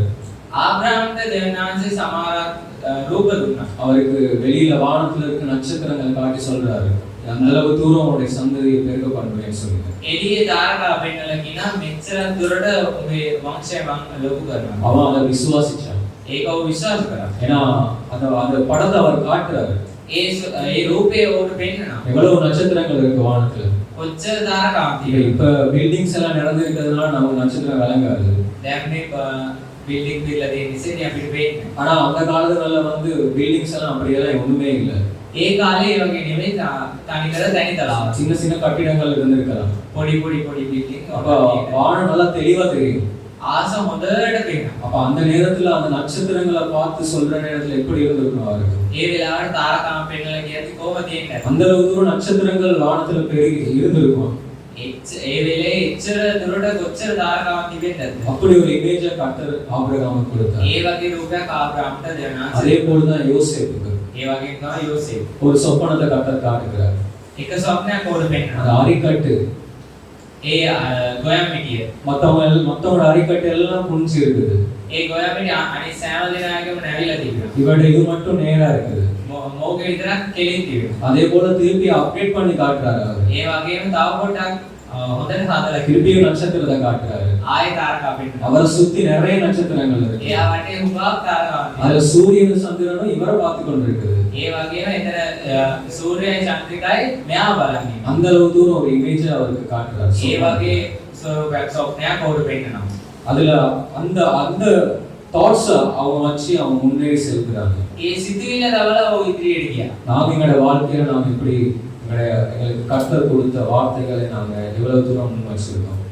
ඒ වගේම තමයි අපේ ජීවිතයේ දේවනාන්සේ වචනේ අපි කොච්චර දුරට අපිට කියලා තියාගෙන තියෙනවද? ஒரு விஷயம் நாங்கள் ஆராய்ந்து பார்க்கணும். අපි ඒක ගැන நீதிமொழிகள் 4ஆம் அதிகாரம் 20லிருந்து 22 வசனம். හිතෝපදේශ 4 වන පරිච්ඡේදයේ 20. என் மகனே, என் வார்த்தைகளை கவனி, என் வசனங்களுக்கு உன் செவியை சாய். அவைகள் உன் கண்களை விட்டு பிரியாதிருப்பதாக. அவைகளை உன் இருதயத்துக்குள்ளே காத்துக்கொள். அவைகளை கண்டுபிடிக்கிறவர்களுக்கு அவைகள் ஜீவனும் அவர்கள் உடலுக்கெல்லாம் ஆரோக்கியமாம். எல்லா காவலோடும் உன் இருதயத்தை காத்துக்கொள். அதனிடத்தினின்று ஜீவ ஊற்று புறப்படும். මාගේ පුත්‍රය මාගේ වචන වලට ඇහුම් කන්දී මාගේ කීම් වලට නුඹේ කන නමපන්න ඒවා නුඹේ ඇස් ඉදිරියෙන් පහන වේවා නුඹේ සිත තුළ ඒවා තබා ගනින්න මක්නිසාද ඒවා සම්පවන්නන්ට ඒවා ජීවනයක් ඔවුන්ගේ සකල ශරීරයට සුවයක් වේ සියල්ලටම වඩා නුඹේ සිත ආරක්ෂා කරගනින්න මක්නිසාද ඒ ජීවනයේ அவருடைய வார்த்தை ஜீவ ஊற்றுன்னு சொல்லுகிறது. தேவனான்சிක වචනේ ජීවනයේ උල්පතක් කියන්නේ. இந்த வார்த்தையை நாங்க எங்களுடைய கண்களை விட்டு பிரியக்கூடாதுன்னு சொல்லியிருக்கிறார். ඒ වචනේ අපේ ඇස්වලින් පහන වෙන්න හොඳ නැහැ කියන්නේ. அது இருதயத்துக்குள்ள காத்துக்கொள்ளுன்னு வேற சொல்லியிருக்கிறார். ඒ සිත තුළ ආරක්ෂා කරගන්න ඕන කියලා කියනවා. அப்ப நாங்க என்ன செய்யணும்னா අපි ඒක මොනවද කරන්න ඕනේ? எங்கட இந்த வார்த்தையின்படி මේ වචනේ අනුව 3 காரியங்களை அவர் சொல்லியிருக்கார். 3 பகுதிகளை சொல்லியிருக்கார். කොටස් තුනක් අපිට කියනවා. ஒன்று காது, එකක් කන, மற்றது கண்ணு, එකක් ඇස් දෙක, மற்றது இருதயம். අනිත් එක තමයි සිත. சோ இந்த மூணும் கனெக்டடா இருக்கணும். මේ තුනම එකට එක ඇලිලා තියෙනවා. அந்த இதுல சொல்லுவாங்க மெடிக்கல் சொல்லுவாங்க இஎன்டி ஸ்பெஷலிஸ்ட் இஎன்டி அப்படின்னு சொல்லுவாங்க. மெடிக்கல் එකේ කියන ENT ස්පෙෂලිස්ට්. அதாவது காது, மூக்கு, தொண்டை. ENT කියන්නේ ear nose throat. අර ඒ තුන ඉතින් ඒකට ස්පෙෂලිස්ට් කෙනෙක් ඉන්නවා. அதுகளுக்கு நாம ஏதாவது பிரச்சனைனா அவங்களுக்கு போய் காட்டுவோம். අපිට මේ ප්‍රශ්නය නම් ඒ කිල්ල වෙන්නවා. அதே மாதிரி தான் இதுலயும் சொல்றாரு. ඒ වගේම තමයි මෙතනත් කියන්නේ. காது, கண்ணு, இருதயம். ඇස් දෙක, කන, සිත. இது மூணும் வார்த்தையில இருக்கணும். මේ තුනම වචනේ තිබෙනවා. அது வார்த்தை சொல்லுகிறது. அவைகள் உன் கண்களை விட்டு என் வார்த்தைகளுக்கு கவனி, என் வசனங்களுக்கு உன் செவியை சாய். මගේ වචන වලට ඇහුම්කන් දෙන්න මගේ ශබ්දයට ඔබේ කන නමන්න. அதுல கேட்க சொல்லுகிறார் வார்த்தைகளை. ඒකේ තියෙන වචන අහන්න කියනවා. அதோட எங்கட கண்களை விட்டு பிரியக்கூடாதுன்னு சொல்றாரு. ඒ අපේ ඇස්වලින් ඒව පාන වෙන්න හොඳ නැහැ. அதுக்கப்புறம் எங்க இதயத்துக்குள்ள அதை காத்துக்கொள்ள சொல்கிறார். ඒක අපේ සිත තුළ ආරක්ෂා කරගන්න කියනවා. அப்ப நாம ஒவ்வொரு நாளும் அவருடைய வார்த்தையை நாம தியானிக்கிறவர்களா இருக்கணும். අපි හැමදාම දැනාන්සේගේ වචනය ධානය කරනවා. அப்படி இருந்தா தான் அந்த அரண்களை எங்களால முடிக்க முடியும். එහෙම සිටියොත් විතරයි අපිට මේ බෞරව විදහෙලන්න පුළුවන්. இந்த கண்ணுக்கு முன்னுக்குன்னு சொல்ற இடத்துல ஏதாவது ஒரு காரியத்தை நாங்க கையை வச்சுக்கொள்ளுமே. ஒரு கையை எப்படி வச்சோன்னு சொன்னா முதலாவது எது தெரியும்? අපි අපේ ඇස් ඉදිරියට අපේ අත තියාගත්තා නම් අපිට ඉස්සෙල්ලාම පේන්නේ මොනවද? எது தெரியும் நமக்கு? கைதான் தெரியும். அதுக்கப்புறம் தான் மீதி எல்லாமே. ඊට පස්සේ තමයි හැමදේම පේන්නේ. அதே போல தான் கர்த்தருடைய வார்த்தையை நாம முன்னுக்கு வச்சிருக்கணும். ඒ වගේ තමයි දැනාන්සේගේ වචනයත් අපේ ඇස් ඉදිරියේම තියාගන්න. அதை முன்னுக்கு வச்சிருந்தோம்னு சொன்னா மீதி எல்லாம் பிறகுதான் நமக்கு. අපි දැනාන්සේගේ වචනේම තියාගත්තී දැනාන්සේගේ වචනේ පහු කළා තමයි අනිත් හැමදේම. உபாகமம் 6ஆம் அதிகாரம் 6லிருந்து 8. දීතේ කතාව 6ஆம் அதிகாரம் 6லிருந்து 8. 6 වන පරිච්ඡේදයේ 6 සිට 8 දක්වා. දීතේ කතාව 6 වන පරිච්ඡේදයේ 6 සිට 8 දක්වා. இன்று நான் உனக்கு கட்டளையிடுகிற இந்த வார்த்தைகளை உன் இருதயத்தில் இருக்க கடவது. நீ அவைகளை உன் பிள்ளைகளுக்கு கர்த்தாய் போதித்து, நீ உன் வீட்டில் உட்கார்கிற போதும், வழியில் நடக்கிற போதும், படுத்துக்கொள்ளுகிற போதும், எழுந்திருக்கிற போதும் அவைகளை குறித்து பேசி, அவைகளை உன் கையின் மேல் அடையாளமாக கட்டிக்கொள்வாயாக. அவைகள் உன் கண்களுக்கு நடுவே ஞாபக குறியாய் இருக்க கடவது. මා විසින් අද නුඹට අණ කරන මේ වචන නුඹේ සිතේ තිබේවා. ඒවා නුඹේ දරුවන්ට හොඳාකාරයෙන් උගන්වා නුඹේ ගෙයි ඉඳින කලද මග යන කලද නුඹ සයනය කරන කලද නැගිටින කලද ඒවා ගැන කතා කරපන්න. ඒවා නුඹේ අතේ ලකුණක් පිණිස බැඳ ගනින්න. ඒවා නුඹේ ඇස් අතරේ නලල් පටි පිණිස තිබේවා. ඒවා නුඹේ ගෙයි උළුවහු පිටද නුඹේ දොරවල් පිටද ලියාපන්න. அதில் பாருங்க, அதில் சொல்லியிருக்காங்க கண்களுக்கு முன்பதாக அதை வைத்து கொள்ளுங்கன்னு சொல்லின்னு. ඕගොල්ලන් ඒකේ බලන්න ඒ ඇස් ඉදිරියේ ඒව තබා ගන්න කියලා. அது இருதயத்தில் இருக்க கடவுள்னு சொல்லியிருக்கிறாரு. ඒ සිත තුළ ඒව තියෙන්න ඕනි කියලා කියනවා. அதுவும் எப்படி முழு ஆத்மாவோடும் முழு பலத்தோடும் கூட. ඒ මුළු ආත්මයෙන් அதுக்கு මුළු முதல்ல உள்ள බලයෙන් வார்த்தைகள்ல சொல்லுகிறாரு. ඒ වචනයන් කියනවා. ஸோ இந்த வேளையிலும் கூட நாங்கள் எங்களுடைய வாழ்க்கையில நாங்கள் எப்படி வச்சிருக்கிறோம், எங்களுடைய கர்த்தருடைய வார்த்தையை நாங்கள் எப்படி வைத்திருக்கிறோம். අපි ගැන හොයලා අපි සිත තුළ බලමු. අපි දෙවියන්වහන්සේගේ වචනය කොයි වගේ තියන් ඉන්නේ. மத்தேயு 13ஆம் அதிகாரம் 15-16. මතේයු 13 වෙනි පරිච්ඡේදයේ 15-16. 15-16. மத்தேயு 13ஆம் அதிகாரம் 15-16.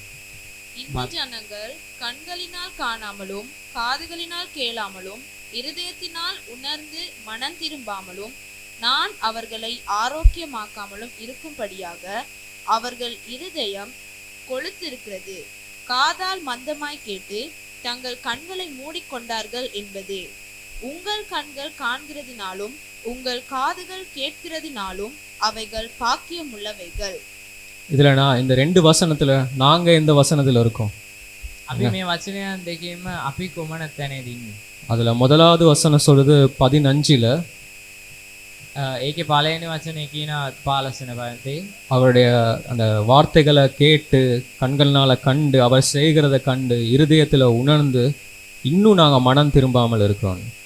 ඒ 15 වෙනි පදයේ කියන දෙවියන්වහන්සේගේ ක්‍රියාවන් දැකලා දෙවියන්වහන්සේගේ වචනයන් අහලා ඒත් අපි ආයේ සිතින් වෙනස් නොවි සිටිනවා. அவருடைய வசனம் ஆரோக்கியமா இருக்கிறதுன்னு கூட சொல்லியிருக்கிறாரு. ඔහුගේ වචනේ සුව කරන වචනයක් වතියි. ஆனா எங்களோட காதுகள் மந்தமா இருக்கிறது. ඒත් අපේ කන් ඇහෙන්නේ නැතුව තියෙනවා. நாங்க அந்த 15வது வசனம் படி இருக்கோமா இல்லாட்டி 16வது வசனம் படி இருக்கோமா? අපි මේ 15 වෙනි පදේ වගේ ඉන්නවද නැත්නම් 16 වෙනි පදේ වගේ? 16வது வசனத்துல சொல்றாரு, கண்கள் காண்கிறதுனாலும் காதுகள் கேட்கிறதுனாலும் அவைகள் பாக்கியம் உள்ளவைகளா இருக்கிறது. 16 වෙනි පදේ කියනවා නමුත් පෙනෙන නිසා නුඹලාගේ ඇස්ද ඇසෙන නිසා නුඹලාගේ කන්ද වාසනාවන්තය. ஸோ நாங்க எந்த ஒரு வார்த்தையில நாங்க நிலைத்து இருக்கிறோம்? එහෙනම් අපි කුමන වචනේද අපි රැඳී සිටින්නේ? கர்த்தர் எங்களுக்காக எத்தனையோ வருஷங்களுக்கு முன்னுக்கு எங்களை தாயின் கருவில் இருக்கும்போது எங்களை தெரிந்து கொண்டிருக்கிறார். දෙවියන් වහන්සේ දෙමේ මව් කුසේ සිටින විටම අපිව තෝරගෙන ඉවරයි. அந்த நாள்ல இருந்து அவர் சொல்லிக்கொண்டே இருக்காரு, ඒ දවසේ සිටම අපිට කියාගෙන ඉන්නවා. மனம் திரும்புங்க மனம் திரும்புங்க. පසුතැවිලි වෙලා පසුතැවිලි වෙලා. அதுலயும் பாருங்க, அதுல மனமையும் சேர்த்து தான் சொல்றாரு. அப்பையும் ඒ වෙලෙත් කියන්නේ ඒ සිතත්. அவர் சொல்லுகிறார், உதிக்கிற உன் ஒளியிடத்தில் ராஜாக்கள் நடந்து வருவார்கள்னு சொல்லுங்க. දෙවියන් වහන්සේගේ වචනේ කියනවා නුඹේ එළිය තුළට රජවරුන් එනවා කියලා. ஆனா எங்கட மைண்ட்ல அப்படி வருமா? ඒත් අපේ සිතේ වෙනවද? நாங்க ராஜாக்கள் மாதிரியா இருக்கோம். நாங்க අපි රජවරුන් වගේ දින්නේ. ஒரு ராஜான்னு சொன்னா சாதாரணமா ஒரு ஒரு ஒரு என்ன சொல்றது, அந்த ராஜரிகம் வந்து அவரோட முகத்திலே விளங்கும். ඒ රාජ්‍යක උනන් ඔහුගේ මුහුණෙම පේන ඔහු රජුක බව. இல்லாட்டி அவரை பார்த்து மற்றவங்க எல்லாம் சோர்வு அடைந்துருவாங்க. එහෙම නැත්නම් එයාව බලලා අනිත් ඔක්කොම කම්මැලි වෙනවා. ஆனா நாங்க அப்படி இருக்கதில்லை. අපි ඒ වගේ සිටිනවා. எங்களோட முகத்தை பார்த்தாலே எனக்கு அடிக்கடி இந்த வார்த்தை தான் சொல்லுவாங்க வீட்டில். என் முகத்தை பார்த்தாலே சிரிக்கவே மாட்டேன், ரொம்ப இதாக தான் இருப்பேன் அப்படின்னு சொல்லுவாங்க. මේ ඉතින් මගේ මුහුණ දිහා බලලා කියනවා හැම වෙලේම මං hina වෙන්නේ නැහැ. ඉතින් මේක මෙයා hina වෙන්නෙම නැහැ, මේම්මයි හින්නේ. அந்த மாதிரி தான் சொல்லுவாங்க. ඒ වගේ තමයි ඉතින් ඔයගලන්ටත් කියන්නේ. ஸோ அந்த மாதிரி நாங்கள் இருக்கக்கூடாது. ඒ වගේ අපි ඉන්නව නැහැ. அவர் சொல்லுகிறபடி உதிக்கிற ஒளியிடத்தில் ராஜாக்கள் நடந்து வருவாங்க. அந்த ராஜரீகம் எங்களுடைய நாங்கள் வெளிப்படுத்தி காட்டுனாங்க. ඒ වචනේ කියනවාගේ නුඹේ රාජශ්‍රීය අනිත් කට්ටියත් දකින්න ඕනේ. எங்களுடைய சிந்தனைகள்லையும் எங்களுடைய இருதயத்திலையும் எங்களுடைய வார்த்தைகளை நாங்கள் எப்பயுமே வைத்துக் கொள்ளணும். අපේ සිත තුල තව මනස තුලත් හැම වෙලේම නාන්සික වචනේ අපි තියාගන්න. இந்த சிந்தனையின் படங்களை வந்து இந்த நாங்கள் அரண்களை முறிக்கிறதுக்கு இந்த வார்த்தை தேவைப்படுது. මේ වචනයන් අපිට උමනා වෙනවා නාන්සිය තුල ඒ පෞර බිඳ හෙලන්න. ஏதாவது ஒரு காரியம் வார நேரத்தில் இந்த வார்த்தையை எடுத்து நாங்கள் பேசணும். ඒ අපිට ඒ වගේ සිදුවීම් එද්දී අපි මේ වචනය තුලින් කතා කරන්න ඕනේ. யோசுவா 1 சொல்கிறதுபடி 8:9 சொல்றதுபடி යොෂුවා පළවෙනි පරිච්ඡේදය 8:9 කියන அதை வாசிப்போமா நாங்க? ඒක කියමු. இந்த நியாயப்பிரமாண புஸ்தகம் உன் வாயை விட்டு பிரியாதிருப்பதாக. இதில் எழுதியிருக்கிறவைகளின் படியெல்லாம் நீ செய்ய கவனமாய் இருக்கும்படி இரவும் பகலும் அதை தியானித்துக் கொண்டிருப்பாயாக. அப்பொழுது நீ உன் வழியை வாய்க்க பண்ணுவாய், அப்பொழுது புத்திமானாயும் நடந்து கொள்வாய். මේ ව්‍යවස්ථා පොත නුඹේ මුඛයෙන් පා නොවේවා. එහි ලියා තිබෙන සියල්ල කරන්ට බලා ගන්න පිණිස රෑදවල් ඒ ගැන මෙනෙහි කරපන්න. එවිට නුඹේ මාර්ගයේ සඵල වී නුඹට සුභ සිද්ධ වන්නේය. இந்த வார்த்தை வந்து எனக்காக கொடுக்கப்பட்ட ஒரு வார்த்தை. මේ වචනය මා උදෙසා ලබා දුන්නා වූ වචනයක්. ஆனா நான் செஞ்சதே இல்லை. ඒත් මං කරේම නැහැ. முன்ன ඉස්සර. அதை நான் செஞ்சிருந்தேன்னு சொன்னா அவர் சொல்லுகிறார், ඒත් මම මේ කරලා තිබ්බනම් உன் வழியை வாய்க்க பண்ணுவேன்னு சொல்லுகிறார். නුඹේ මාර්ගයේ සඵල කරනවා කියලා දෙවියන් වහන්සේ කියනවා. ஏன்னா நம்மளோட வாழ்க்கையில நம்ம கர்த்தர் எங்களுக்கு ஒவ்வொரு நாளும் ஒவ்வொரு காரியங்களை சொல்லிக் கொண்டே இருக்காரு. දෙවියන් වහන්සේ හැමදාම හැම වෙලෙම අපිට වචනයක් දීගෙනම ඉන්නවා. அதை நாங்க கவனிக்கிறதே இல்லை, ඒක අපි ගණන් ගන්නෙම கணக்கெடுக்கிறதே இல்லை. අපි ගණන් ගන්නෙම නැහැ. அப்படிதான் சொல்லணும். ඒ වගේ තමයි කියන්නේ. ஏன்னா ஒவ்வொரு சம்பவங்கள் நடக்கிறதுக்கு ஏத்த மாதிரி ஒரு வார்த்தை நமக்கு வந்து கொண்டே தான் இருக்கும். ඒ හැම සිදුවීමකටම අපිට වචනයක් හම්බ වෙනවා. ஆனா அந்த வார்த்தை, கடவுள் கொடுத்த வார்த்தையை நாங்க பார்க்காம எங்களுடைய சிந்தனைகள்ல அந்த அரண்கள் மூலியமா வருகிறத மாத்திரம்தான் நாங்க அந்த இமேஜஸை நாங்க பார்த்து கொண்டிருக்கோம். අපි දෙවියන් වහන්සේගේ වචනය ගණන් ගන්න නැතුව ඒ පෞර තුලින් එන්නා වූ ඒ පීඩාවන් ගැනම හිතේ තියෙනවා. எங்களோட வாயிலிருந்து புறப்படுகிற வார்த்தைகளும் அப்படித்தான். අපේ කටින් පිට වෙන්නා වූ ඒ වචනත් ඒ වගේ තමයි. அது நாங்க நினைக்கிறது தான் எங்களோட வாயிலிருந்து புறப்படுது, இருதயத்திலிருந்து வருது. அது අපි හිතන දේ තමයි, සිතින් තමයි එළියට එන්නේ. பிள்ளைகளை பார்த்து சொல்றது, ஒவ்வொரு காரியங்கள் சொல்றது, அதை நான் சொல்லவே தேவையில்லை. ළමයි දිහා බලලා කියන එක එක වචන මං කියන්නම ඕනේ. ஆனா கர்த்தர் சொல்லுகிறார், ඒ දෙවියන් වහන්සේ කියනවා கர்த்தர் பிள்ளைகள் கர்த்தரால் வரும் சுதந்திரம்னு சொல்லுகிறார். දරුවන් දෙවියන් වහන්සේගෙන් පැමිණෙනා වූ නිදහස. அவர் ஒலிவமல கன்றுகள்னு சொல்லுகிறார். ඔවුන් ඔලිව ගස්ව තිබෙනවා. ஏன்னா அவங்க ஒலிவமரம்னா ஒரு அபிஷேகம்.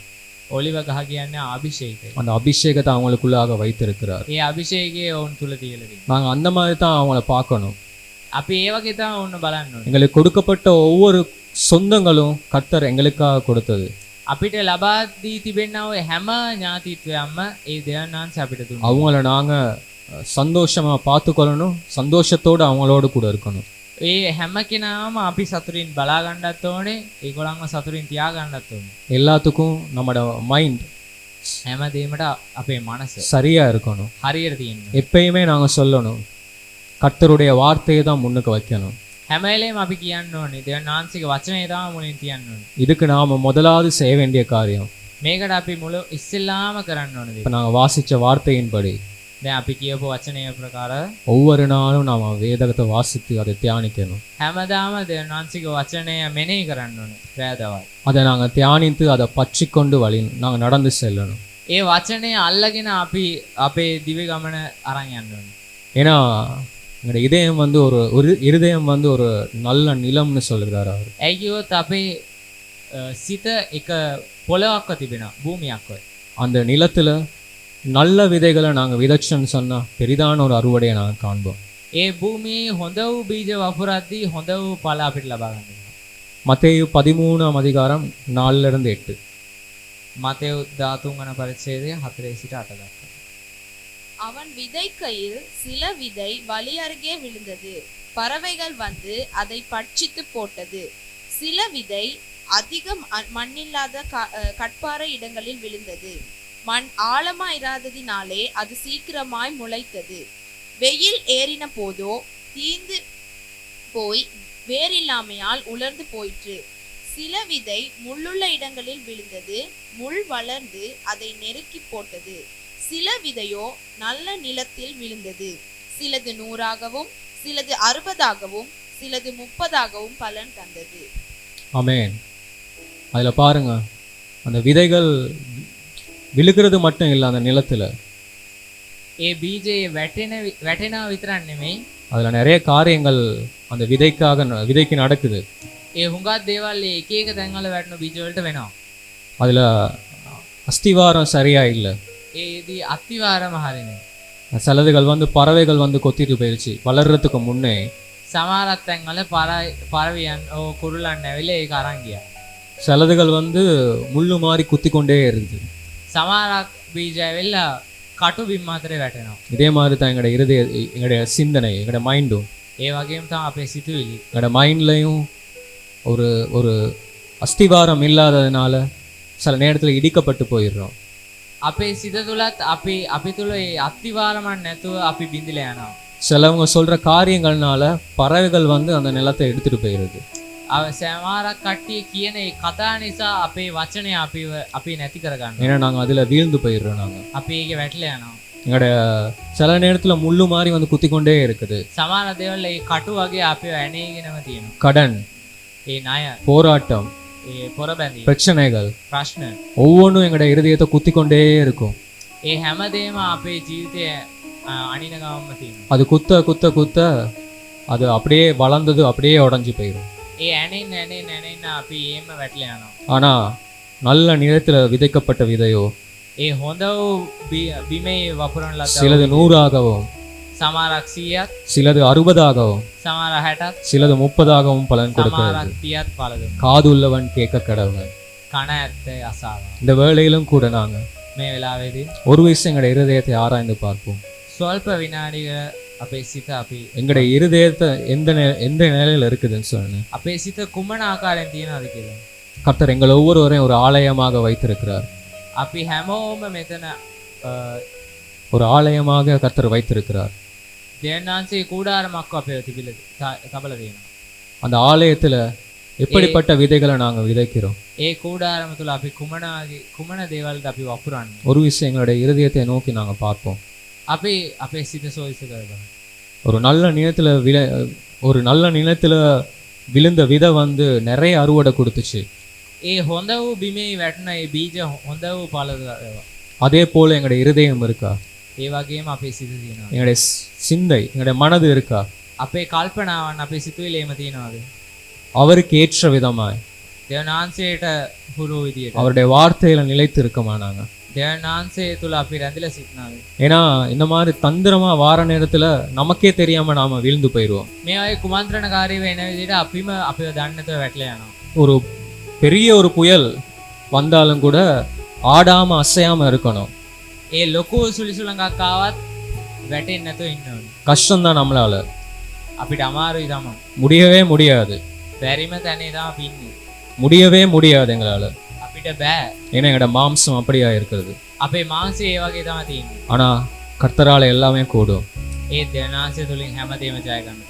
அவர் எங்களுக்குள்ள இருக்க நேரத்துல எல்லாவற்றையும் செய்ய வல்லவரா இருக்கார். අපි දෙවියන්වහන්සේ අපි තුල සිටිද්දී අපිට හැමදේම කරන්න පුළුවන්. பெரிய புயலே வந்தாலும் கூட සුලිසුලඟක්ම ආවත් எங்களுடைய ஆத்மநேசர் எங்களோடு கூட இருக்கிறார். අපේ ආත්මය ආදරය කරන දෙවියන්වහන්සේ අපි තුලම සිටිනවා. எங்களுடைய இருதயத்துல நாங்க ஒவ்வொரு நாளும் விசுவாச வார்த்தைகள்னால நாங்க நடப்போம். අපි හැමදාම අපේ ජීවිතේ විශ්වාසන්තෝ කතා බවලින්ම ගෙන යනවා. ஏதாவது ஒரு பிரச்சனை வார நேரத்துல කුමනෝ ප්‍රශ්නයක් එද්දී அந்த பிரச்சனையை பார்த்து சொல்லுவோம், ඒ ප්‍රශ්නේ දිහා බලලා කියමු. எனக்கு விரோதமா எந்த ஒரு ஆயுதமும் வாய்க்காது. මට විරුද්ධව කිසිම ආයුධයක් නැහැ. கர்த்தர் என்னை ராஜரிகமாக நடத்துவார். දෙවියන්වහන්සේ තමන්වහන්සේගේ රාජශ්‍රීයෙන් මාව මඟ පෙන්වනවා. என்னோடு கூட இருக்க ஒரு பெரியவர், මා සමග සිටින දෙවියන්වහන්සේ බලවත් වූ என் දෙවියන්. கூட என் அருகில் இருந்து அவர் என்னை வழி நடத்துவார். මාගේ ළඟින් සිට උන්වහන්සේ මාව මඟ පෙන්වනවා. ஏன்னா அவரே என்னுடைய கண்மலையான தேவன். දෙවියන්වහන්සේ මාගේ කඳු පන්තිය වසිනවා. ஒரு விஷயம் எங்களுடைய கண்களை மூடி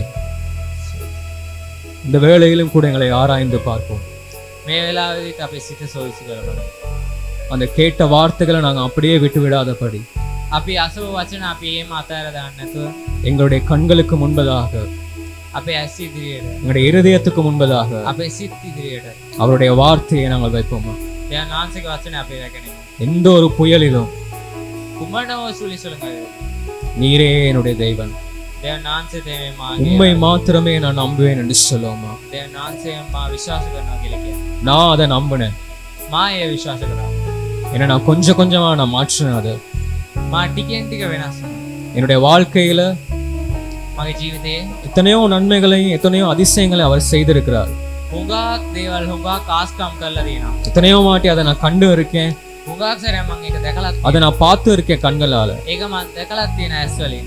ஆனாலும் ඒත් இன்னும் என்னுடைய තව තව என்னுடைய விதை சரியான இடத்துல இல்லாததுனால நான் வீழ்ந்து போகிறவனா இருந்தேனா. මගේ බීජය හරි තැනේ නැති නිසාම මම වැටි වැටීම හිටියා. ஆனா கர்த்தர் என்னோடு கூட பேசினார். என்னுடைய இருதயத்தின் ஆழத்திலிருந்து அவருக்கு என்னை ஒப்பு கொடுத்தனா.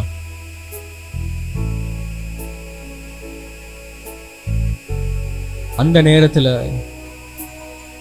எனக்கு வெளிப்படுத்தினாரு, உன் மைண்ட, உன் சிந்தனையை எல்லாவற்றையும் எனக்கு நேராக ஒப்பு கொடுன்னு சொல்லி. දෙවන් වහන්සේ තුල මගේ සිත මම ඔප්පු කරද්දී දෙවන් වහන්සේ මට කිව්වා, එවෙලේ කිව්වා මගේ වැරද්ද. நாங்க விதைக்கிற விதை வேணா, நாங்க இந்த நேரத்துல விதைக்கிறதுக்கு அறுவடை இப்பவே கிடைக்காது. අපි දැන් වැපරුවා කියලා අපිට දැම්ම බීජ හම්බෙන්නේ නැහැ. ஆனா අපිට පල හම්බෙන්නේ නැහැ. ஒரு நாள் அந்த அறுவடையின் காலம் வரும்போது கர்த்தர் பெரிய காரியங்களை எங்களுடைய வாழ்க்கையில செய்ய வல்லவராக இருக்கிறார். ඒ දවසක් ඒ පල දරන්නා වූ දවසේ එද්දී අපිට දෙවන් වහන්සේ පුදුමාකාර විදිහේ ආස්කම් කරනවා. எங்களுடைய இருதயத்தை அவருக்கு நேராக ஒப்பு கொடுப்போமா? අපේ සිත දෙවන් වහන්සේට ඔප්පු කරමු. கர்த்தாவே என்னை ஒப்பு கொடுக்கிறேன் என்று சொல்லுவோமா? ස්වාමීනි මම ඔබ වහන්සේට දෙන්න இன்னும் எங்களுடைய இருதயத்துல ஏதாவது ஒரு காரியங்கள் இருக்குன்னா, எங்களுடைய சிந்தனைகள் ஏதாவது ஒரு காரியம் இருக்குன்னா, இந்த நேரத்திலேயே அந்த அரண்கள் எல்லாவற்றையும் முறித்து போட கர்த்தரிடத்துல நாங்க கேட்போம். ඒ සිතුවිලි කුමනෝ වැරදිව සිතුවිලි තිබෙනා නම් ඒක දෙවන් වහන්සේගේ ඉල්ලන්නේ ඒක නැති කර දාන්න. ஸ்தோத்திரம் ஆவியானவர் சுவாமி. நன்றி ஆவியானவர். ஒவ்வொரு வார்த்தையும் விதையாய் இருக்கிறது. அந்த விதையானது உங்கள் இருதயத்திலே போடும் பொழுது அது பெரிய விளைச்சலை தரும். வச்சனிய பீஜய ඒ බීජය හදවතට දාන විට ලොකු හස්වනක් තියෙනවා. எப்பொழுது நீங்கள் இந்த விதையை விதைக்கிறீர்கள், தேவ செய்தியை கேட்டோம், விளக்கமாக கேட்டோம். எப்பொழுது வாயை திறந்து வார்த்தையை சொல்லுகிறோமோ அப்பொழுதுதான் இருதயத்திலே விதைக்கிறது. நீங்கள் பாடவே இல்லை, வாசிக்கவே இல்லை, அறிக்கை பண்ணவே இல்லை என்றால் ஒரு அறுவடையும் இருக்காது. நீங்க நினைக்க வேண்டாம், கோயில்ல பாடுறாங்க, பிரசங்கம் பண்றாங்க, ஜெபம் பண்றாங்க, அது உங்க இருதயத்தை ஒன்றும் பண்ணாது. அது உங்களுடைய சரீரத்தை ஒரு இப்ப இந்த உலகத்துல இவர் இந்த வேர்ட் சொன்னாருல்ல, மோட்டிவேஷன். இந்த மோட்டிவேஷன் ஸ்பீச் எதுக்கு தெரியுமா? பாடிக்கு தான். ஏதேன் தோட்டத்துல நீங்கள் தேவர்களை போல ஆவீர்கள் தான் சொன்னார் அந்த சர்ப்பம், அதை தான் சொன்னார். இன்னைக்கு உலகத்தின் மோட்டிவேஷனல் ஸ்பீச் வந்து ஃபார் த பாடி, மூளைக்கு தான். உங்க மூளையை வந்து ஊட்டிக்கிட்டே இருப்பாங்க, நீ நல்லா இருப்ப, நீ நல்லா இருப்ப, நல்லா இருப்ப, நல்லா இருப்பன்னு. மூளை, நானும் நீங்களும் மூளைக்காக வாழ்கிறவர்கள் அல்ல, இருதயம். உன் எல்லா காவலோடும் உன் இருதயத்தை காத்துக்கொள். ஏன் என்றால் அங்கே ஜீவ ஊற்று புறப்படுகிறது. அப்ப ஜீவ ஊற்று புறப்பட வேண்டும் என்றால் இந்த காதுகளிலே நாங்கள் கர்த்தருடைய சத்தியத்தை கேட்டு, சத்தியம் தான் விடுதலையாக்கும். நல்ல ஞாபகம் வச்சுக்கொள்ளுங்க, சத்தியம் பைபிள் அதுதான். அப்ப இந்த பாட்டுல இருக்கிறதெல்லாம் என்ன தெரியுமா? வேதாகமத்தில் இருக்கிற வார்த்தை. கேட்கறதுனால கிடையாது. நீங்க கேட்கலாம், 1000 பிரசங்கத்தை கேட்கலாம், ஆனால் கேட்டவைகளை உங்கள் வாயாலே நீங்கள் சொன்னால் மட்டும்தான் உங்களுடைய இருதயத்திலே விழும். இந்த புதன்கிழமை அதை நினைக்கிற டெலிகாஸ்ட் பண்ணல, புதன்கிழமை அதுதான், வாயும் வயிறும் இருதயமும் மனமும். உங்க வாயால நீங்க சாப்பிட்டீங்கன்னா தான் உங்க வயிறு நிரம்பும். தாயின் கருவிலே இருக்கும் பொழுது தாய் சாப்பிட்டால் அது என்ன செய்யும்? குழந்தைக்கு போகும். அது அந்த 8-9 மாதம் தான். இந்த சபையில இன்னும் யாருமே 9 மாத குழந்தை இல்லை. எளிமை நிற்கிற எல்லாருமே பிறந்து விட்டீர்கள், பிறந்தவர்கள். அப்ப பிறந்தவர்களுக்கு உங்க அம்மா அப்பா சாப்பிட்டு சரி வராது. இன்னும் நீங்கள் பால் குடிக்கிற பிள்ளைகள் கிடையாது. இந்த சத்தியம் அழகாக பேசப்பட்ட சத்தியத்தை நானும் நீங்களும் சரியாக பிடித்துக் கொள்வோம் என்றால் இந்த பூமியிலே பாக்கியவான்கள் நானும் நீங்களும் தான். ஏன் தெரியுமா பாக்கியவான்கள்? பொன் பொருள் இருப்பதினால் அல்ல, சந்தோஷமும் சமாதானமும் இருப்பதினால், சுகம் இருப்பதினால். இதுதான். ஏனென்றால் நீங்கள் எவ்வளவு லட்ச கோடிகளை கொடுத்தாலும் சுகத்தை வாங்க முடியாது. ஆனா என் இருதயத்தை காப்பாற்றக்கூடியது வார்த்தை. சோ அதை நாங்க இங்க பிராக்டிஸ்க்காக வர்றோம். இது என்னன்னா பிராக்டிக்கல் கிரவுண்ட், தியரி கிடையாது, பிராக்டிக்கல். அதுதான் பிசாசுடைய அரண். சொன்னால ஒரு அரண். இவங்கெல்லாம் ஜெபம் பண்றாங்க, எல்லாம் புதன்கிழமை ஜெபம் பண்றாங்க, அதனால no no no no no. ஜெபம் பண்றது உங்களுக்கு வெளியில பாதுகாவலுக்காக. ஆனா நீங்கள் வளர வேண்டும் என்றால் கேட்ட வார்த்தை உங்க வாயாடு. ஆகவே இது ஒரு சின்ன வார்த்தை தான், நம்புவேன் இயேசுவை. எல்லாரும் சொல்லணும். இப்ப சூழ்நிலை மோசமாக இருக்கலாம், காலைநிலை மோசமாக இருக்கலாம், ஆனால் நான் உண்மை நம்புவேன். நான் ஏன் இதை சொல்றேன்னா, இங்க நாங்க 2 hours தான் இருக்கிறோம். 2 hours தான். இன்னொரு வேணும்னா ஒரு 20 minutes உட்கார்ந்துருப்போம், அவ்வளவுதான். ஆனா 6 நாளும் நீங்கள் வெளியிலே இருக்கிறீர்கள். 6 நாளும் ஜெயமாய் வாழ வேண்டும் என்றால் நீங்க அறிக்கை செஞ்சாதான் வாழலாம். சொன்னார்ல, அந்த எப்படி அரண்களை எல்லாம் இடிச்சு ஜெயமா வாழணும்னா, அதாவது விசுவாச வார்த்தை. அதாவது உலகம் அதுக்கு பாசிட்டிவ் நெகட்டிவ், நம்ம அதை யூஸ் பண்ணவே வேண்டாம். நம்மளுக்கு அது தேவையே கிடையாது. அது மோட்டிவேஷனல் வேர்டு. நமக்கு என்ன தெரியுமா? விசுவாச வார்த்தை. விசுவாச வார்த்தை அது தப்பு கிடையாது. நெகட்டிவ்ங்கிறது நெகட்டிவ் வார்த்தை என்னது? விசுவாச வார்த்தை என்னது? இயேசு சொன்னார், அவர் செய்வார். இயேசு சொன்னார், அவர் செய்வார். இயேசு சொன்னதே எழுதி வைத்துக் கொள்ளுங்கள். ஒருவேளை நீங்க, நான் உங்களுக்கு புக்கே பிரிண்ட் பண்ணி கொடுத்து கூட நிறைய பேர் இல்லை. எத்தனை பேர் வச்சிருக்கீங்க பவர் ஆஃப் ப்ரொக்ளமேஷன்?